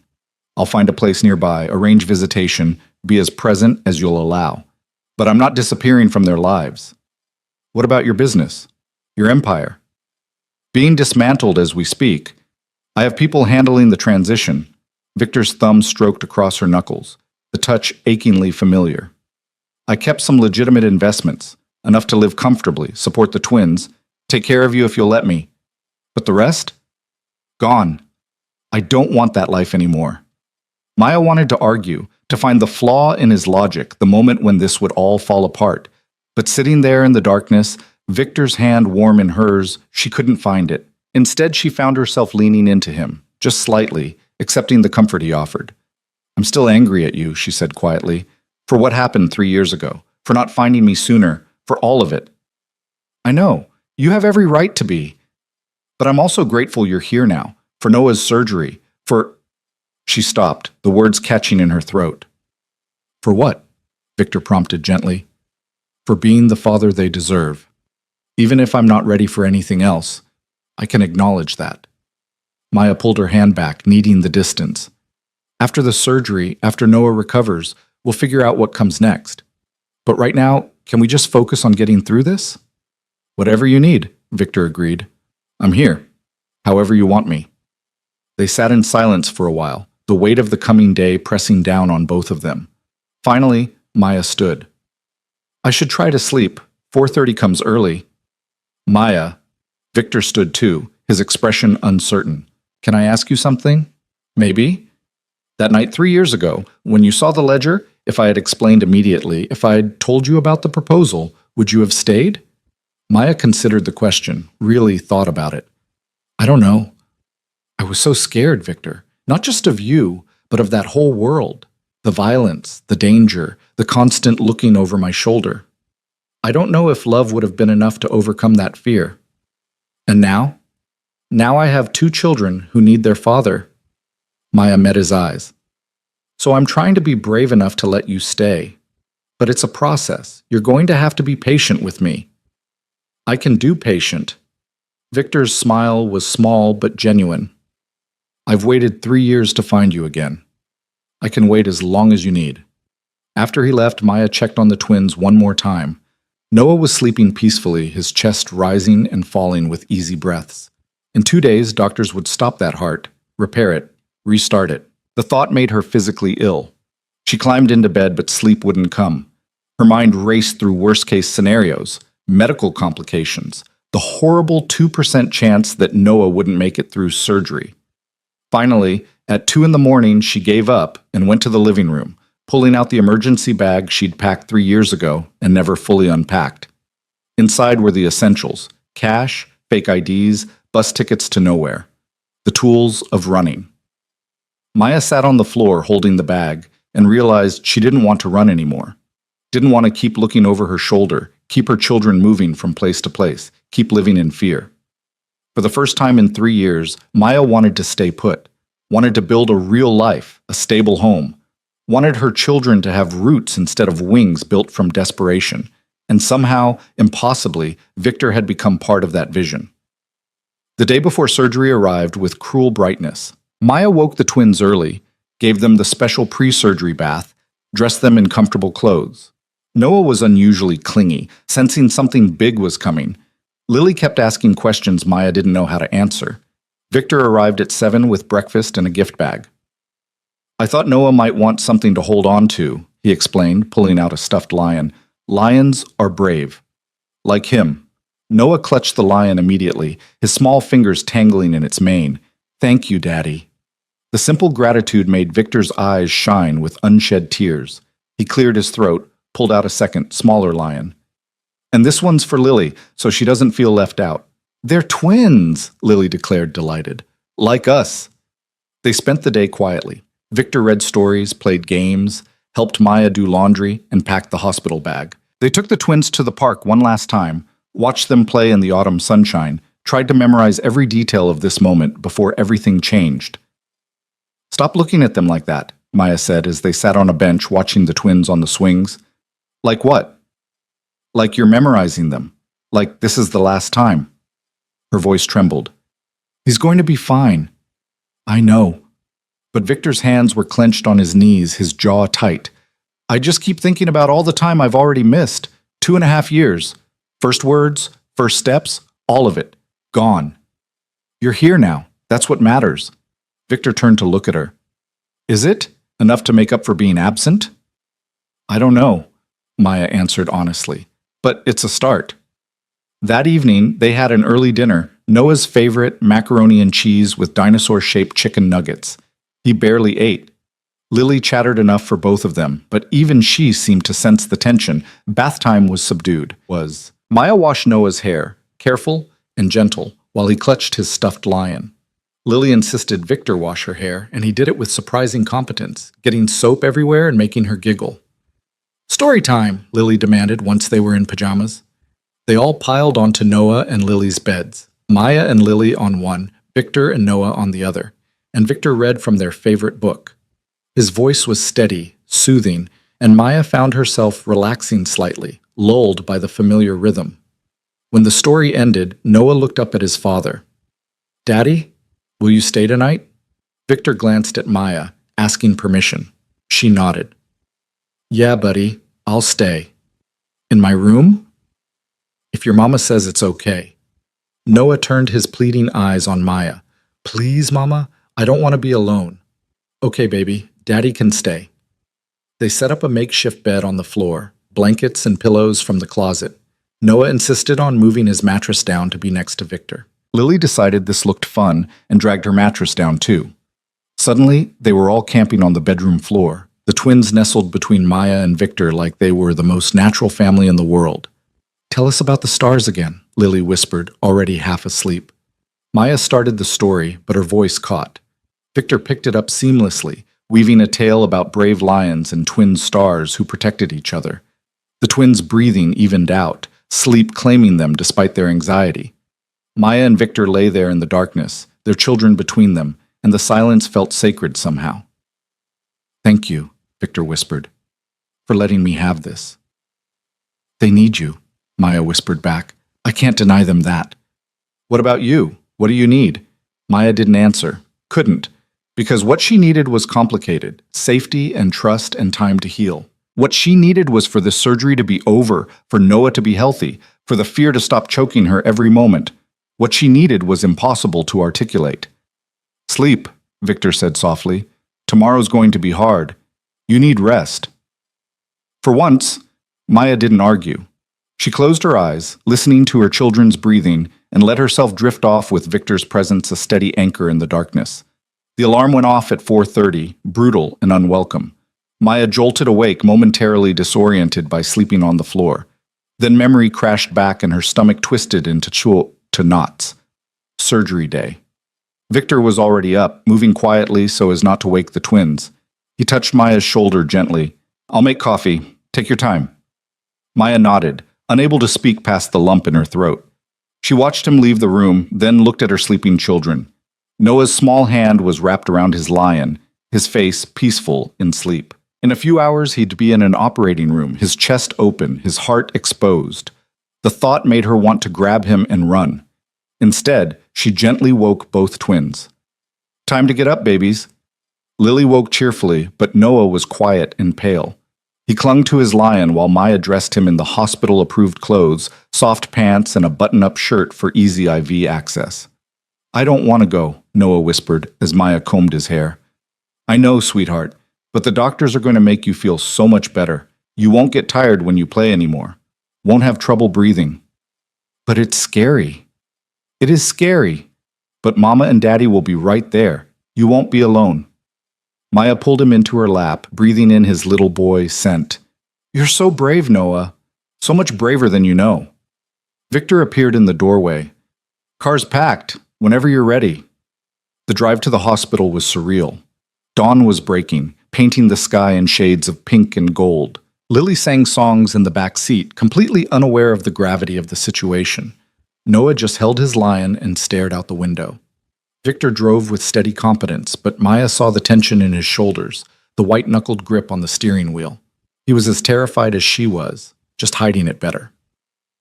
They checked in at the surgical center at 6. A nurse led them to a pre-op room where Noah would be prepped. The room was decorated with cheerful murals, clearly designed to calm anxious children, but it only made Maya feel worse. Okay, Noah, let's get you into this special gown, the nurse said with practiced cheer. You can keep your lion with you. Maya helped Noah change, her hands shaking. Victor kept Lily entertained in the corner, reading her a book, giving Maya space to focus on Noah. Dr. Chen appeared at 6:30, professional and reassuring. Good morning. How's our patient? Scared, Noah said honestly. That's very brave of you to say. Doctor Chen knelt down to Noah's level. Being scared is okay, but I promise, we're going to take very good care of you. When you wake up, your heart is going to work perfectly. You'll be a superhero. Really? Really? You'll have a special scar that proves how brave you are. Dr. Chen stood, addressing Maya and Victor. The procedure should take about 4 hours. We'll keep you updated. Any last questions? Maya had a million questions, but none that would change anything. She shook her head mutely. All right, we'll come get him in about 15 minutes. Take this time to be together as a family. After Dr. Chen left, Victor brought Lily over. The 4 of them sat together on the hospital bed, the twins between their parents. I love you so much, Maya whispered to Noah. More than all the stars in the sky. Love you too, Mama. Noah's eyes were enormous, frightened. Victor cleared his throat. Noah, I need to tell you something. I know we haven't known each other very long, but I'm so proud to be your dad. You're the bravest, smartest, most amazing kid I've ever met, and I'm going to be right here when you wake up, I promise. You won't leave? Never, Victor's voice cracked. I'm not going anywhere. The surgical team arrived too soon. Noah started crying, clinging to Maya. I don't want to go, please, Mama. Don't make me go. Maya's heart shattered. She looked at Victor helplessly, tears streaming down her face. Victor gently took Noah from her arms. Hey, buddy, look at me. He waited until Noah's frightened eyes met his. Remember what I told you about being scared? It's okay, but you know what? Your mama and I are going to be so brave for you. We're going to wait right here, and when you wake up, we'll be the first thing you see. Can you be brave too? Can you do this? Noah's chin trembled, but he nodded. I can be brave. That's my boy. Victor kissed his forehead, then handed him to the nurse with visible reluctance. We love you. See you soon. They wheeled Noah away, his small hand clutching the stuffed lion. His eyes locked on his parents until the doors closed between them. Maya's legs gave out. Victor caught her, held her up, and for a moment they just stood there, two parents watching their child disappear into surgery, united in their terror. "He's going to be fine," Victor said, but his voice was shaking. "You don't know that." "Yes, I do." Victor guided her to a chair, sat beside her with Lily in his lap. "He's strong. He's a fighter. And he has the best team in the state taking care of him." The waiting room was designed for comfort. Soft chairs, soothing colors, a play area for siblings. It felt like a cage. Maya couldn't sit still, couldn't stop pacing, couldn't stop imagining what was happening behind those surgical doors. Victor handled Lily, keeping her occupied with books and snacks, giving Maya space to fall apart, which she did, quietly, in the corner, where her daughter couldn't see. At 7:30, a nurse came out with an update. "They've started the procedure. Everything's going smoothly so far." At 8:15, another update. "They're on bypass, heart stopped, beginning the repair." Maya thought she might vomit. Noah's heart was stopped. Her baby's heart was stopped. And if something went wrong, breathe. Victor was suddenly there, his hands on her shoulders. "Maya, breathe. You're hyperventilating." "His heart isn't beating," she gasped. They stopped his heart. And what if the machine is breathing for him, beating for him? This is all part of the plan. Victor pulled her into his arms, and Maya let him, needing the anchor. "He's okay. He's going to be okay." Maya buried her face in Victor's chest and sobbed. 3 years of fear, of running, of carrying everything alone. It all poured out in that waiting room while machines kept her son's heart beating. Victor just held her, one arm around Maya, the other holding Lily, and whispered promises he had no way of keeping. But Maya needed them anyway, needed to believe that love could be enough, that hope wasn't foolish, that her baby would come back to her whole and healthy. At 9:30, Dr. Chen emerged, still in scrubs. Maya's heart stopped. "He's okay," Dr. Chen said immediately, seeing their faces. "The repair went perfectly. We're restarting his heart now." "And?" Victor's voice was hoarse. Strong, steady rhythm. No complications. "He's doing beautifully." Dr. Chen smiled.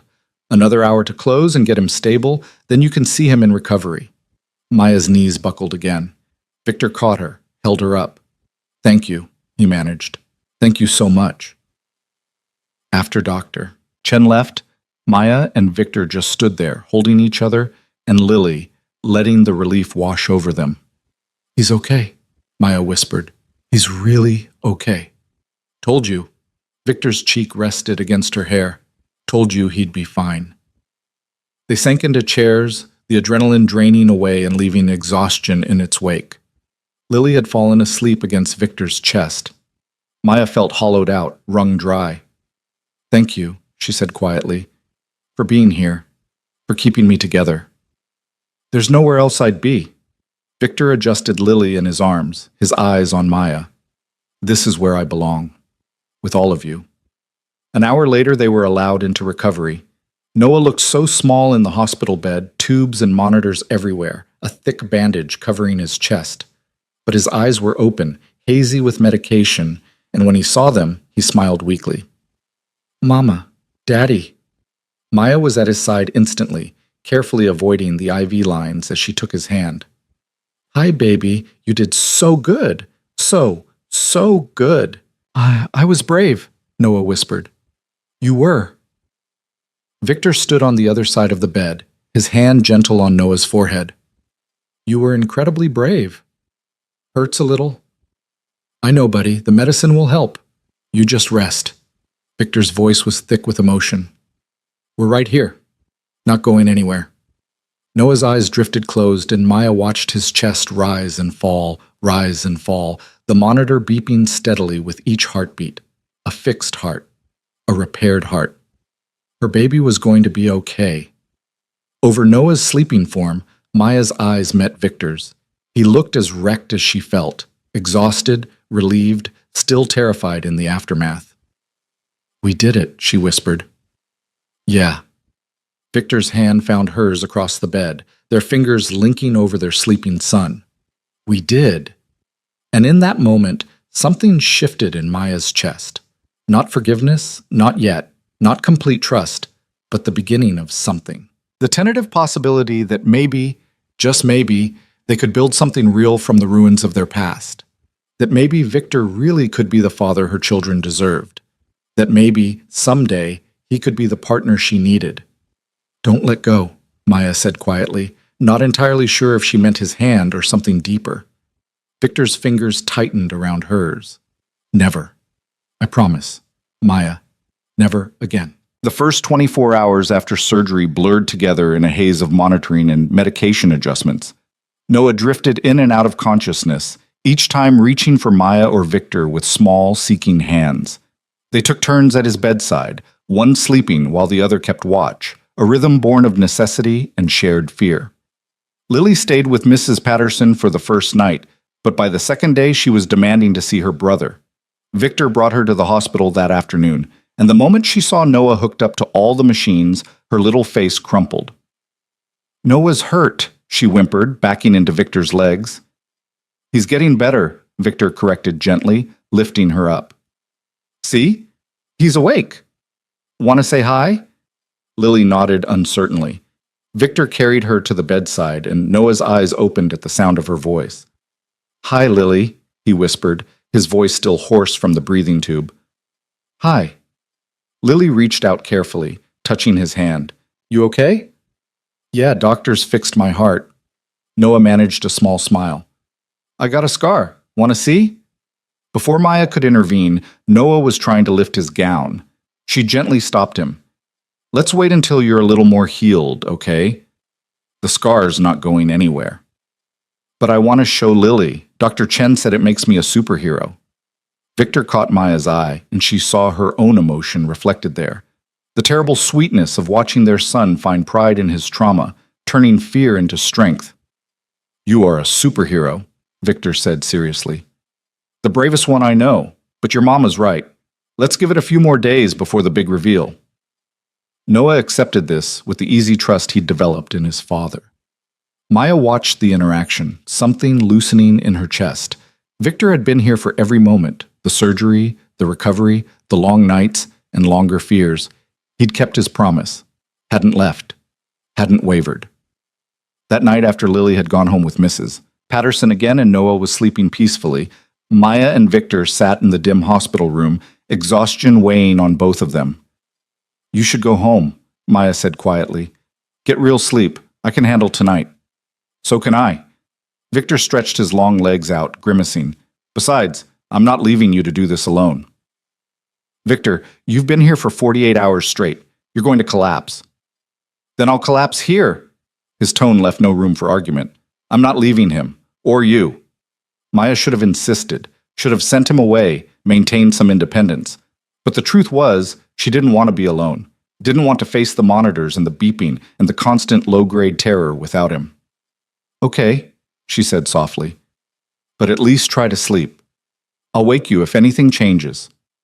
Victor settled into the recliner that had become his bed, but his eyes stayed on Noah. "Maya, can I ask you something?" "Maybe." "What was it like? Being pregnant? Giving birth? All of it?" His voice was rough with regret. "I know I can't get those moments back, but I want to know. If you're willing to tell me." Maya was quiet for a long moment, surprised by the question. Then, slowly, she began to speak. She told him about the morning sickness that lasted all day, about the first ultrasound when she learned it was twins, about the terror and wonder of feeling them move inside her. She described going into labor alone, driving herself to the hospital at 3 a.m. because there was no one to call. "I was in labor for 19 hours, she said, watching Noah sleep. "They came 4 minutes apart. Noah first, then Lily. And the moment I held them," her voice broke. "I knew I'd done the right thing, running, protecting them, even if it meant raising them alone. I wish I could have been there." Victor's face was anguished. "I wish I could have held your hand, told you how amazing you are, been there when they were born." "So do I," Maya admitted. "There were so many times I almost called you, almost broke down and reached out, but I was so afraid, Victor.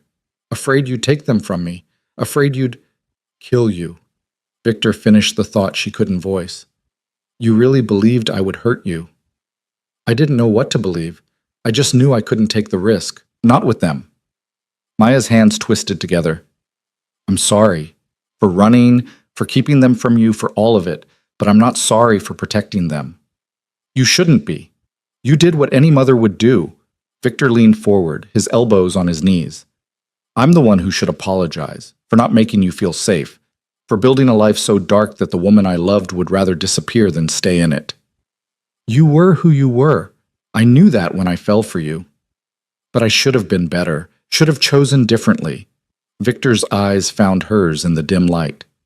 I'm choosing differently now, for them, for you. I'm starting to believe that, Maya said quietly.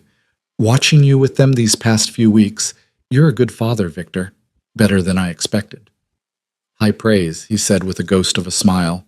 I mean it. They love you, trust you, and that's... Maya stopped, struggling with the admission. That's everything I wanted for them. A father who would protect them, cherish them, be there. I'm here. I'm not going anywhere. Victor's intensity pinned her in place. Not after the surgery, not ever. Whatever you decide about us, I'm staying in their lives. The weight of that promise settled over them.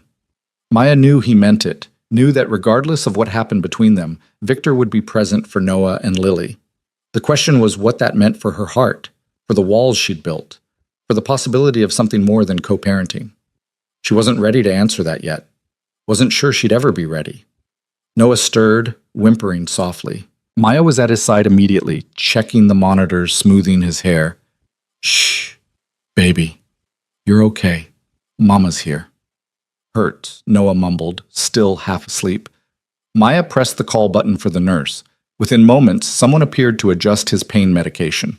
Noah settled back into sleep, his small face relaxing. He's doing remarkably well, the nurse said, checking the surgical site. Dr. Chen will be pleased with his progress. After the nurse left, Maya returned to her chair, suddenly aware of how tired she was. Victor was watching her with concern. Sleep, he ordered gently. I've got this shift. I can't. What if something happens? Then I'll wake you. Maya, you haven't slept in 2 days. You're going to make yourself sick. Victor stood, guiding her to the recliner he'd vacated. Please, trust me to watch over him, just for a few hours. Maya wanted to argue, but exhaustion was pulling at her, making her thoughts fuzzy. You'll wake me? The second anything changes, I promise. She sank into the recliner and sleep claimed her almost immediately. In her dreams, she was running again, but this time Victor was running with her, and they were chasing something instead of fleeing. When she woke 4 hours later, disoriented and stiff, Victor was exactly where he'd promised to be, sitting vigil beside their son. Anything happen? She asked, her voice rough with sleep. Nothing. He's been peaceful. Victor glanced over and Maya saw the exhaustion in his face. Your turn. Go get some real sleep. I'm okay now. You should... Maya, Noah's voice small and clear. Daddy needs sleep too. Make him go to the bed. They both turned to find Noah awake and watching them with those two perceptive eyes. You're supposed to be sleeping, Maya said, moving to his side. Was. But you guys are loud. Noah looked at Victor. You should sleep, Daddy. You look tired. Victor's expression softened. I'm fine, buddy. No, you're not. Mama always says rest is important for healing. You need to heal too. Out of the mouths of babes. Maya caught Victor's eye, seeing him waver. There's a parents' lounge down the hall, she said quietly. It has actual beds. Go. I've got this. I don't want to leave. We'll still be here when you wake up. Go, Victor. Noah's right. You need rest. Finally, reluctantly, Victor stood. He pressed a kiss to Noah's forehead, then hesitated by Maya's chair. Thank you for letting me be here, for all of this. You're his father. Where else would you be? After Victor left, Noah turned to Maya with a serious expression. Daddy loves us a lot, huh? Yes, baby, he does. Do you love him? The question caught Maya off guard. She looked at her son, at those eyes that saw too much, and struggled for honesty. It's complicated. That's what grown-ups say when the answer is yes, but they're scared. Noah's matter-of-fact tone made Maya's throat tight. It's okay to be scared, Mama. Remember? You told me that. When did you get so wise? Maya smoothed his hair, blinking back tears.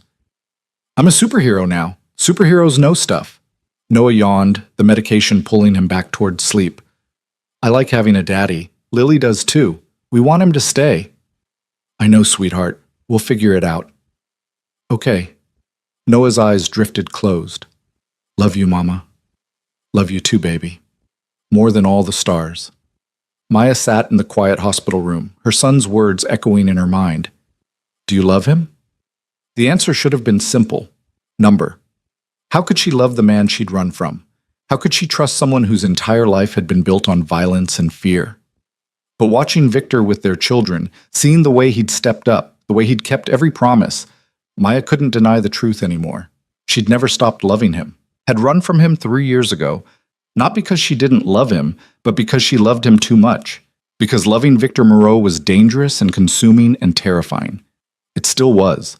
But maybe, just maybe, it was also worth the risk. The next 3 days passed in steady improvement. Noah's pain decreased, his mobility increased, and by day 4 he was sitting up and demanding real food instead of hospital meals.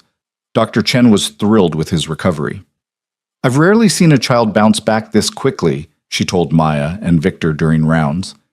If he continues at this rate, we can discharge him in 2 days. Home recovery will take about 6 weeks, but he's through the worst of it. 6 weeks of taking it easy? Maya asked. You clearly don't know my son. Dr. Chen laughed. I'll send home detailed instructions. No rough play, no swimming, gentle activities only. But yes, he's going to want to do more than he should. That's where you come in, enforcing the rules. After she left, Victor turned to Maya. 6 weeks. We'll need to arrange things at the house, make sure he has everything he needs to recover comfortably. I can handle it. I know you can, but you don't have to. Let me help. Victor's tone was careful. Let me be part of this.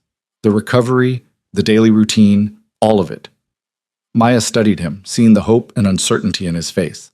They'd been in crisis mode for weeks. The discovery, the surgery, the recovery.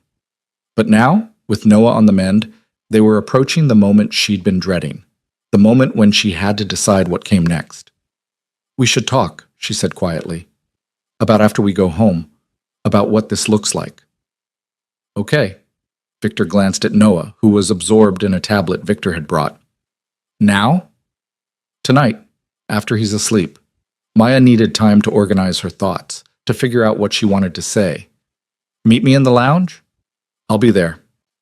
The day dragged after that, anticipation and anxiety gnawing in Maya's stomach. Victor left to check on Lily, who was getting restless staying with Mrs. Patterson. He brought her back that evening for a visit, and the twins' reunion was everything Maya needed. Pure joy, uncomplicated love. Look, Lily. Noah carefully lifted his gown to show his sister the bandage. My superhero scar. Lily peered at it with interest. Does it hurt? A little, but I'm brave.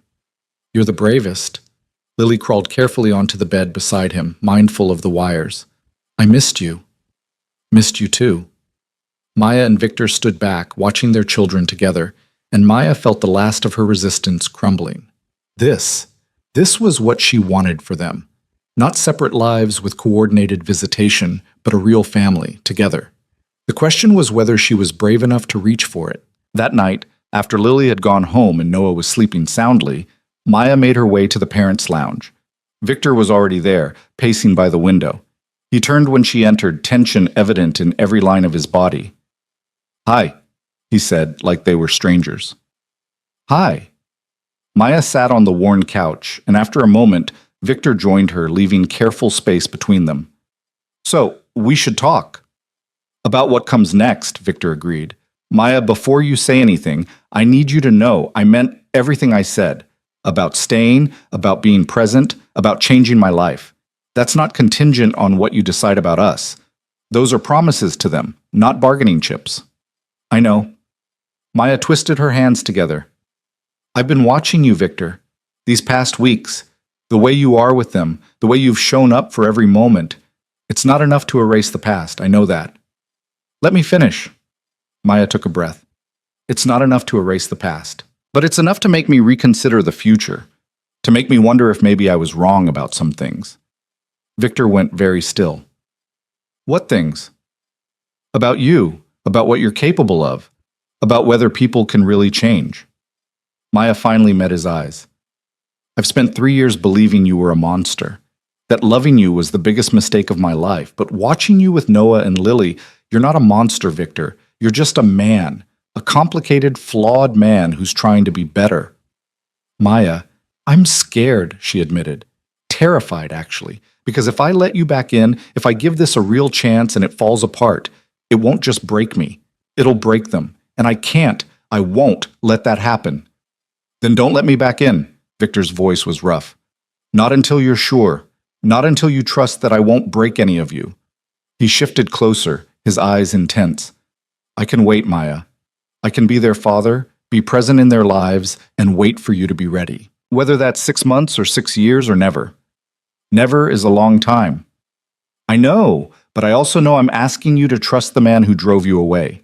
The man whose world was so dark, you'd rather disappear than stay in it. Victor's hand moved toward hers, then stopped, hovering. I'm not asking for forgiveness. I'm not even asking for a second chance. I'm just asking you not to close the door completely, to leave it open, just a crack, and let me prove I can be what you need. Maya looked at his hand, so close to hers, and made a choice. She closed the distance, her fingers intertwining with his. What if I told you the door's already open, that I'm terrified and unsure and still angry about so many things, but I'm willing to try? What would that look like? Victor's breath caught. It would look like whatever you need it to, slow, careful, building trust one day at a time. I need time, Maya said. Time to see if this version of you is real. Time to make sure you're committed to this life, to them, to... She stopped, unable to say to me. To all of it, Victor finished. I am, Maya. I swear to you. But take all the time you need. I'm not going anywhere. They sat there, hands linked, and Maya felt something shift in her chest. Not forgiveness, not yet. Not complete trust. But the beginning of hope. The tentative belief that maybe, just maybe, they could build something real from the wreckage of their past. When we go home, she said slowly, I think you should get your own place. Nearby, but separate. The twins can see you every day if they want, but I need space, need to maintain some boundaries while we figure this out. Done. I'll find something this week. And we tell the twins the truth, that you're their father, that we're figuring out what our family looks like, but we're doing it together. Whatever you think is best. And Victor? Maya squeezed his hand. No more secrets. No more half-truths. If I'm going to trust you, I need complete honesty. About your business, about your past, about everything. You have it. I'll answer any question you have. Show you any record you want to see. Victor's thumb stroked across her knuckles. Complete transparency. Okay. Maya took a shaky breath. Okay. Let's try this. Slow and careful and terrifying, but let's try. Victor's eyes shone with something that looked like tears. Thank you for giving me this chance, for not giving up on us completely. Don't thank me yet. I might be terrible at this. I might panic and push you away. I might... Victor stopped her words with a gentle squeeze of her hand. Then we'll deal with it. Together. No running, no disappearing. We'll talk through it and figure it out. No running, Maya echoed and felt the weight of those words. For 3 years, running had been her survival strategy. Now she was choosing to stay, to face her fears, to see if love could be enough. They sat in the quiet lounge, hands linked, and talked until nearly midnight. About logistics and boundaries, about hopes and fears, about what the next weeks and months might look like. It wasn't romantic, it wasn't swept away passionate, but it was real and honest, and maybe that was more important. When Maya finally stood to head back to Noah's room, Victor stood too. Maya, one more thing. What? The ring. The one I showed you. Victor pulled the small box from his pocket. I'm not asking you to wear it, not yet, maybe not ever, but I want you to have it, as a reminder that I chose you 3 years ago, and I'm choosing you now. Whatever happens, that doesn't change. He pressed the box into her hand. Maya stared at it, her throat tight. I can't take this. You're not taking it. I'm giving it to you. What you do with it is your choice. Victor's smile was sad. Keep it in a drawer. Throw it in the ocean. Whatever feels right. But it's yours. You've always been the only one I wanted to give it to. Maya's vision blurred. She clutched the box, feeling the weight of it, the promise it represented. Thank you, she whispered, for waiting, for being patient, for loving them so completely. For loving all of you, Victor corrected. Good night, Maya. I'll see you in the morning. After he left, Maya returned to Noah's room and tucked the ring box into her bag. She sat in the chair beside her son's bed, listening to his peaceful breathing, and let herself feel the full weight of what she'd just done. She'd opened the door. Let Victor back in, just a crack. Given him a chance to prove himself, to show he could be the man and father they needed. It was terrifying. It was reckless. It went against every survival instinct she'd honed over 3 years of running. But watching Noah sleep, his chest rising and falling with his fixed heart, Maya realized something. She'd spent 3 years protecting her children from every possible threat.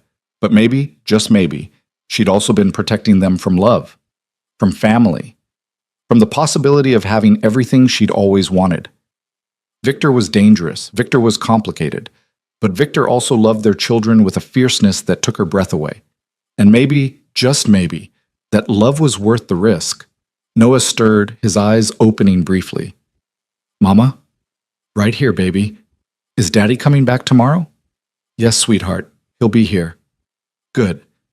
Noah's eyes drifted closed again. I love him. And I love you. I'm glad we're all together. Maya's tears finally spilled over. Me too, baby. Me too.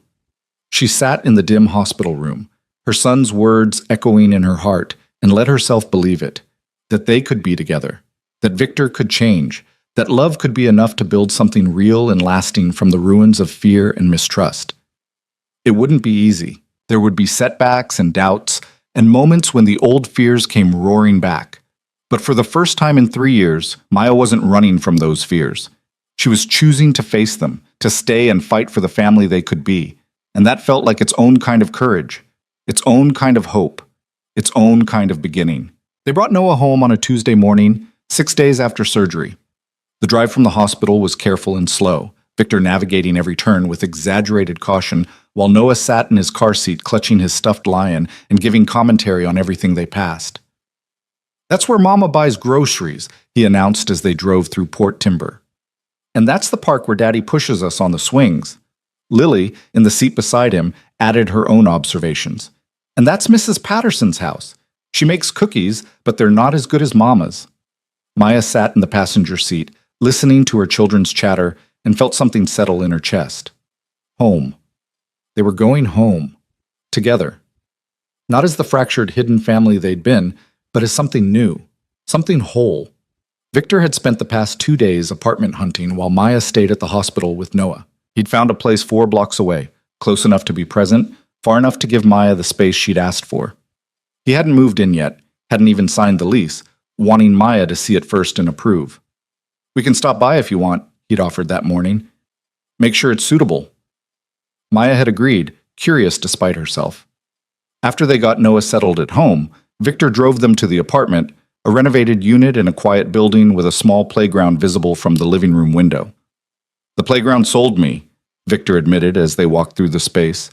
Thought the twins might like it. The apartment was nicer than Maya's rental. Newer appliances, fresh paint, actual closet space.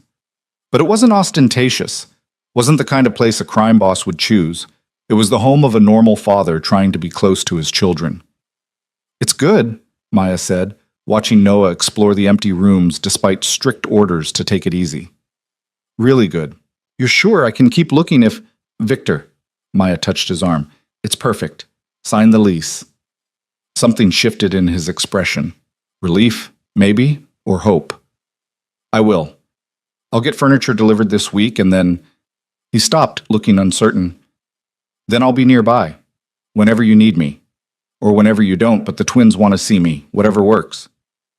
They stood in the empty apartment, their children's voices echoing from the bedroom, and Maya felt the strange newness of this arrangement settling over them, co-parenting, building trust, trying to figure out if there could be something more.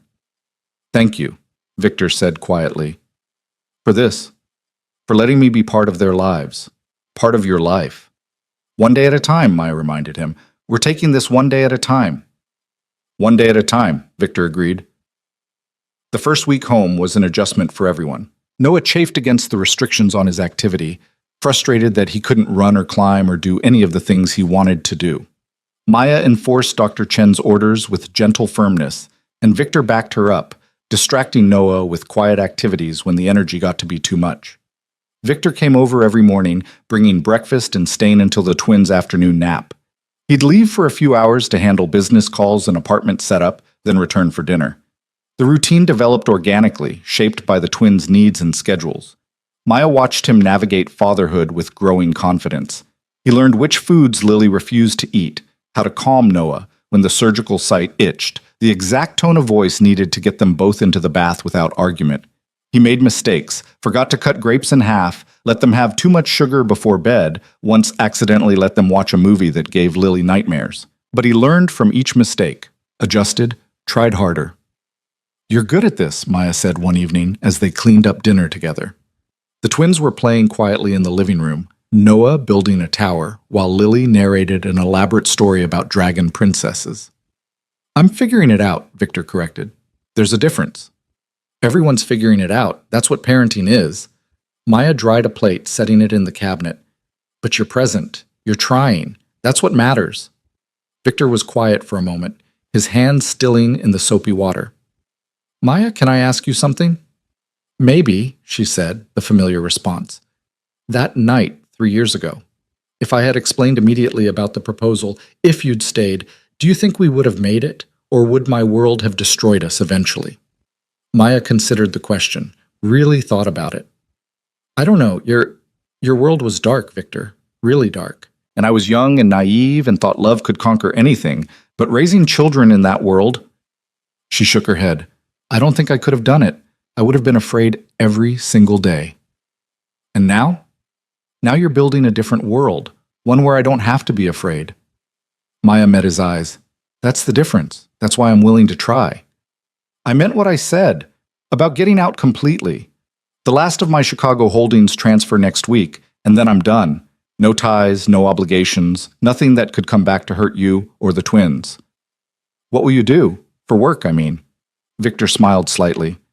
"I have enough investments to live comfortably without working, but I've been thinking about legitimate business ventures, maybe real estate development, something that builds instead of destroys." "That's very poetic," Maya teased gently. "I have my moments." Victor's expression grew serious again. "I want to be someone they can be proud of, not someone they have to make excuses for or lie about, just a good father, a good man." "You're already a good father?" Maya said softly. "You're getting there on the good man part." The words made him smile, genuine and warm. High praise. They finished the dishes in comfortable silence, and Maya marveled at how normal this felt. How right. Like they'd been doing this dance for years instead of weeks. 2 weeks after Noah came home, Dr. Chen cleared him for gentle activity. The change in his energy was immediate and dramatic. He wanted to run, to jump, to do all the things he'd been forbidden from doing. Maya and Victor took turns redirecting him, finding activities that would tire him out without risking his healing. "I hate this," Noah complained one afternoon, frustrated tears streaming down his face. "I want to play like normal." "I know, buddy." Victor knelt beside him, patient and understanding. "But your heart needs time to finish healing. Just a few more weeks and then you can do everything. It's not fair." "You're right, it's not." Victor pulled Noah into a careful hug. "But you know what? You're the bravest kid I know. You survived surgery. You're healing perfectly. You can be patient a little longer." "Will you stay with me until I can play normal again?" "I'll stay with you forever," Victor promised. "Even after you're all healed, I'm not going anywhere." Noah pulled back, studying his father's face with those two perceptive eyes. "Promise?" "Promise." Victor held out his pinky, and Noah hooked his own around it. "Pinky swear." Maya watched from the doorway, her heart full and breaking at the same time. This was what trust looked like. This was what family looked like. And she was starting to believe they could really have it. That night, after the twins were asleep, Victor lingered at the door like he did every evening. Usually he said goodnight and left, respecting the boundaries Maya had set. But tonight he hesitated. "There's something I want to show you," he said, "if you have time." "What is it?" "Something I've been working on. For the twins." Victor's expression was uncertain. I could bring it here, or you could come to my apartment. Whatever you're comfortable with. Maya considered. She hadn't been to his apartment since that first walkthrough, hadn't wanted to blur the lines between his space and hers. But curiosity won out. Let me check the monitor. If they're deeply asleep, I can step out for a few minutes. 10 minutes later, they were walking the 4 blocks to Victor's apartment. The evening was cool, autumn settling into the Pacific Northwest with golden light and falling leaves. Victor walked beside her, close but not touching, respecting her space.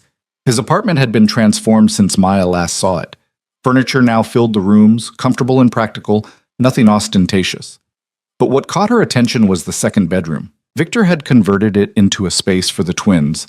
2 small beds, toys neatly organized, drawings pinned to a corkboard on the wall. I know they have their room at your place, Victor said, watching her take it in. But I wanted them to have a space here too, for when they visit, for when... He stopped, uncertain. For when they stay over, Maya finished. Victor, this is... She blinked back tears. This is perfect. You think they'll like it? They'll love it. Maya moved through the room, seeing the care in every detail. Books that matched their interests, a nightlight like the one at home, even the same brand of stuffed animals. You really thought about this. I think about them constantly, Victor admitted. About what they need, what makes them happy, about being the father they deserve. Maya turned to face him, seeing the vulnerability in his expression. You are, the father they deserve. You've proven that. And what about you? Victor moved closer, careful and slow. Have I proven anything to you? You've proven you can change, that you're committed to this life, to them. Maya's heart raced. That's more than I thought possible. But is it enough? Victor's hand lifted, hovering near her face but not quite touching. Is it enough for you to trust me with your heart again, or am I always going to be the man you ran from? Maya reached up, catching his hand, pressing it against her cheek. I'm terrified, she whispered, of trusting you, of letting you back in completely, of what happens if this falls apart. I'm terrified too, Victor admitted, of messing this up, of losing you again, of not being enough. But Maya, his thumb stroked across her cheekbone. I love you. I never stopped. And I know that's not enough to erase the past, but it's the truth. I know. Maya closed her eyes, leaning into his touch. I've known for a while. I just wasn't ready to admit it. And now? Now I'm still terrified, but I'm also... She opened her eyes, meeting his gaze. I'm falling for you again. Or maybe I never fell out of love with you. I don't know anymore. I just know that when I think about the future, about what I want our family to look like, you're in it. Not at the edges, not just as the twins' father, but as... Victor didn't let her finish. He kissed her, gentle and careful and full of 3 years of longing. Maya melted into him, her hands fisting in his shirt, and let herself feel all of it, the fear and the hope and the desperate, dangerous love she'd been denying. When they finally broke apart, both breathing hard, Victor rested his forehead against hers. I'm going to spend every day proving I'm worth this chance, he said roughly. Every single day. Just love us, Maya whispered. Love them, and be present, and don't go back to who you were. That's all I need. I can do that. Victor kissed her again, softer this time. I am doing that. They stood in the twins' future bedroom, holding each other, and Maya felt the last of her walls crumbling. This was still terrifying, still risky, but it was also right in a way nothing had been in 3 years. I should get back, she said reluctantly, in case they wake up. I'll walk you. They made the return journey in comfortable silence, Victor's hand warm in hers. At her door, he kissed her goodnight, just a brief press of lips that still made her knees weak. Tomorrow? He asked. Tomorrow, Maya confirmed. Same time? I'll bring breakfast. After he left, Maya checked on the twins, both still sleeping peacefully, and then pulled out the ring box she'd hidden in her dresser. She opened it, studying the diamond in the dim light, and let herself imagine saying yes. Imagine building a real life with Victor, not in secret or in fear, but in the open. It still felt impossible, but for the first time it also felt possible. The next month passed in a blur of healing and building routines. Noah's surgical site healed beautifully. and by week 5, Dr. Chen cleared him for full activity. The change in him was remarkable. More energy, better color, no more breathless exhaustion after simple play. The surgery had given him his childhood back. Victor was there for every milestone. The first day Noah could run without restrictions. The first time he made it across the monkey bars without getting tired. The pure joy on his son's face when he realized his body could do things it never could before. "Look, Daddy," Noah called from the top of the play structure. "I'm so high." "I see you, buddy. Be careful." Maya watched Victor watch Noah, saw the fierce pride and love in his expression, and felt her heart expand. This was what she'd wanted for her children. This normalcy, this joy, this sense of being completely loved and protected. Lily, not to be outdone, demanded Victor push her on the swings, higher, higher, until Maya called a halt, worried she'd go over the top bar. "You're going to spoil them," Maya said as they walked home, each twin holding one of Victor's hands. "Good. They deserve to be spoiled." Victor grinned at her over their heads. "Within reason." "Within reason," Maya agreed, smiling back. That night, Victor stayed for dinner and bath time and bedtime stories. It had become their routine, Victor present for all the mundane, beautiful moments of family life. As Maya tucked Noah in, he looked up at her with serious eyes. "Mama, is Daddy going to live here? Like, all the time?" Maya's heart stuttered. "Would you want that?" "Yeah. I like when he's here." Noah's honesty was devastating. "And he makes you smile more. You didn't smile a lot before." "I smiled," Maya protested weakly. "Not like now." Noah's small hand caught hers. "You're happy when Daddy's here. We all are."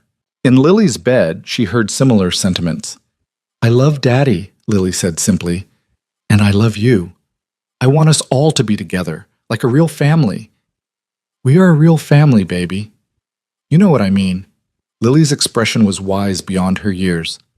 Together, together, in the same house. After the twins were asleep, Maya found Victor in the kitchen, cleaning up dinner dishes.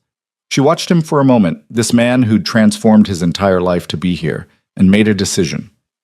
"The twins have been asking questions," she said quietly. Victor's hands stilled. "What kind of questions?" "About us. About whether you're going to live here, about what our family looks like." Maya moved closer. "And I've been thinking..." "Maya, let me finish." She took a breath. "I've been thinking about what I want, not what's safe or what makes sense, but what I actually want. And Victor, I want you here. Not visiting, not 4 blocks away, but here, with us, full time." Victor set down the dish he was holding, his expression careful. "Are you sure? I don't want to rush you into something you're not ready for."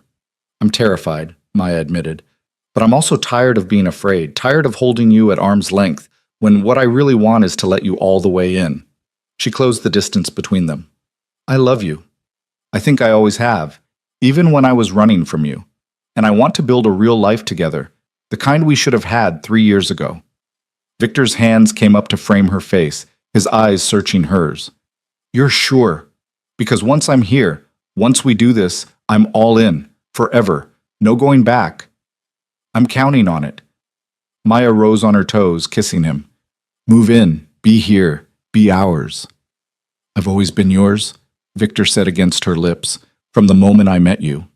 They kissed in Maya's small kitchen, sealing a promise that felt both terrifying and inevitable. When they finally broke apart, Victor was smiling, the first truly unguarded smile Maya had seen from him in 3 years. "When?" he asked. "When do you want me to move in?" "Whenever you're ready. This weekend? Next week?" Maya laughed at the absurdity of it. "We're really doing this. We're really doing this." Victor pulled her close, and Maya let herself lean into his strength. "I'll start packing tomorrow." Victor moved in that weekend, bringing his modest collection of belongings and integrating seamlessly into their small house. The twins were ecstatic, treating it like the best surprise of their lives. They helped unpack, argued over where Victor's things should go, and declared their family perfect now. That first night, after the twins were asleep, Maya and Victor stood in the bedroom they'd share, the room that had been only hers for 3 years. "This is strange," Maya said, staring at Victor's clothes now hanging in her closet. "Good strange or bad strange?" "Good strange, scary strange." She turned to face him. I keep waiting for the other shoe to drop, for something to go wrong. Nothing's going to go wrong. Victor drew her close. I know you're used to running, to waiting for disaster, but Maya, we're safe now. The threats are gone. My old life is dismantled. We can just be a normal family. Normal, Maya echoed, testing the word. I don't think we'll ever be completely normal. Maybe not. But we can be happy. We can be together. That's all that matters. They stood in the quiet bedroom, holding each other, and Maya felt the shift happening inside her, the final release of fear, the acceptance of hope. This was her life now. This strange, beautiful second chance. The months that followed settled into a rhythm of domestic happiness Maya had never dared dream of. Victor proved himself every day, patient with the twins, supportive with Maya, building a legitimate business that kept him fulfilled without endangering their family. He was present for every moment, first days of preschool, doctor's appointments, skinned knees, and bad dreams. Noah's heart healed completely, the scar on his chest fading to a thin line he proudly showed anyone who'd look. It means I'm brave, he'd explained seriously. My daddy told me so. Lily started asking when they'd get married, the question casual but pointed. Sarah at school says mamas and daddies get married. Are you going to? Maya and Victor would exchange glances, communicating silently. Not yet. Soon. When the time is right. 6 months after Victor moved in, he found Maya on the back porch one evening, staring at the stars. He sat beside her, his presence solid and comforting. What are you thinking about? He asked. Everything. Nothing. Maya leaned into him. How different my life is now versus a year ago. How scared I was when you showed up at my door. How impossible all of this seemed. And now? Now it seems like the only thing that makes sense. Maya turned to face him. You know what I realized today? What? I haven't thought about running in months. Haven't kept an emergency bag packed. Haven't looked over my shoulder waiting for disaster. She touched his face. You made me feel safe. Really, truly safe. For the first time in years. Victor caught her hand, kissed her palm. That's all I've ever wanted. To protect you. To give you and the twins the life you deserve. You have. Maya's eyes burned with happy tears. You really have. Maya. Victor reached into his pocket, and Maya's breath caught when she saw the velvet box. I know I gave you this ring months ago, told you to do whatever you wanted with it, but I'd really like to give it to you properly now. If you're ready. Maya's heart thundered. Victor, I love you. I've loved you for 4 years, even the 3 when I thought I'd lost you. You're the mother of my children, the love of my life, the reason I changed everything. Victor opened the box, the diamond catching the porch light. Will you marry me? Will you let me spend the rest of my life proving I'm worthy of this family? Tears streamed down Maya's face. You've already proven it, every single day. Yes, yes, I'll marry you. Victor's hand shook as he slid the ring onto her finger, the ring he'd bought 3 years ago for a proposal that never happened.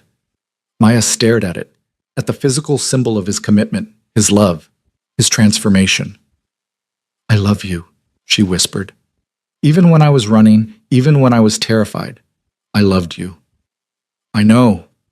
Victor kissed her, tender and reverent. I've always known.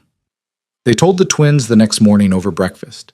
Noah and Lily reacted with the pure, uncomplicated joy of children who'd never doubted this outcome. Does this mean we're a real family now? Lily asked.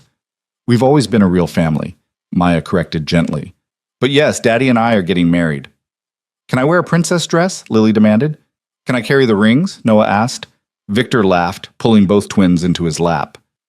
You can wear the biggest princess dress in the world, and you can absolutely carry the rings. This is a family celebration. They planned a small ceremony for the following spring, just close friends, Mrs. Patterson, and a few of Victor's former associates who'd successfully transitioned to legitimate business. Nothing ostentatious, nothing that would draw attention, just a simple celebration of the family they'd built from the ruins of fear and secrecy. The week before the wedding, Maya took the twins to visit the beach where Victor had bought a small house, their wedding gift to themselves.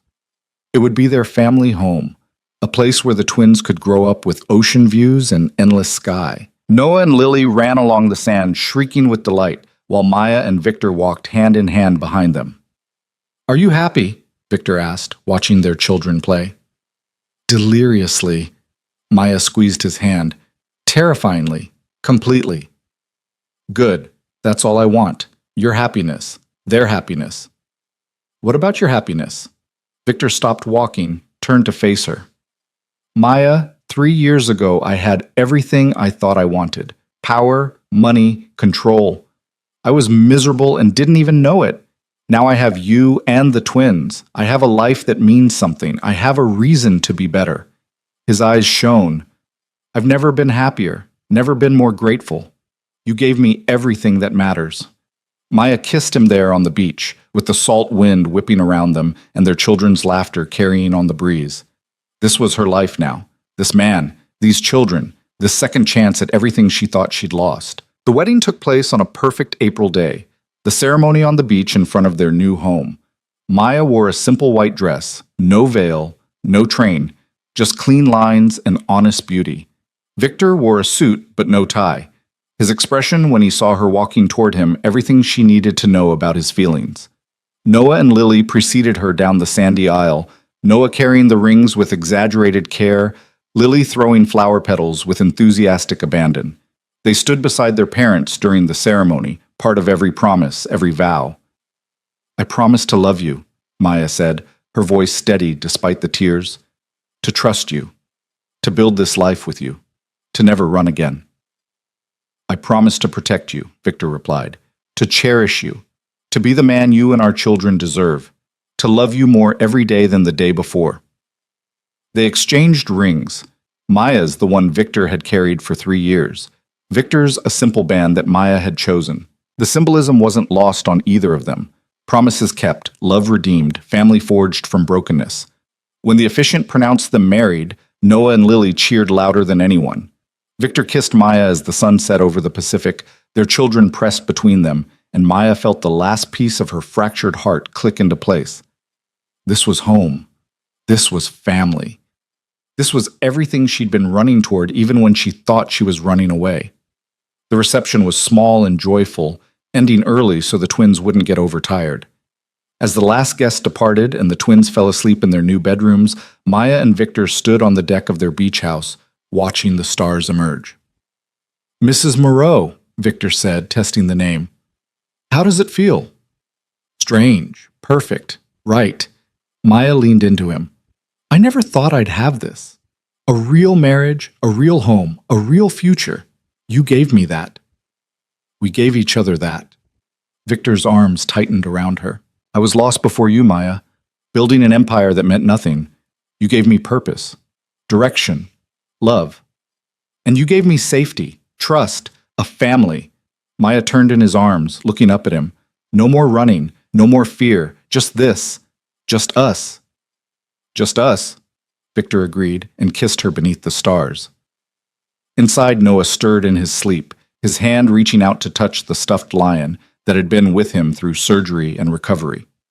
In the next room, Lily clutched her twin lion, dreaming of princess dresses and weddings and the family she'd always wanted. And on the deck, Maya and Victor held each other, two people who'd found their way back from darkness and fear and 3 years of separation. They'd built something real from the wreckage, something beautiful, something worth every risk, every fear, every moment of doubt. They'd built a family, a home, a future, and standing there in the moonlight, with the ocean singing its eternal song, and their children safe and loved inside, Maya finally believed what Victor had been telling her all along. They were home. They were safe.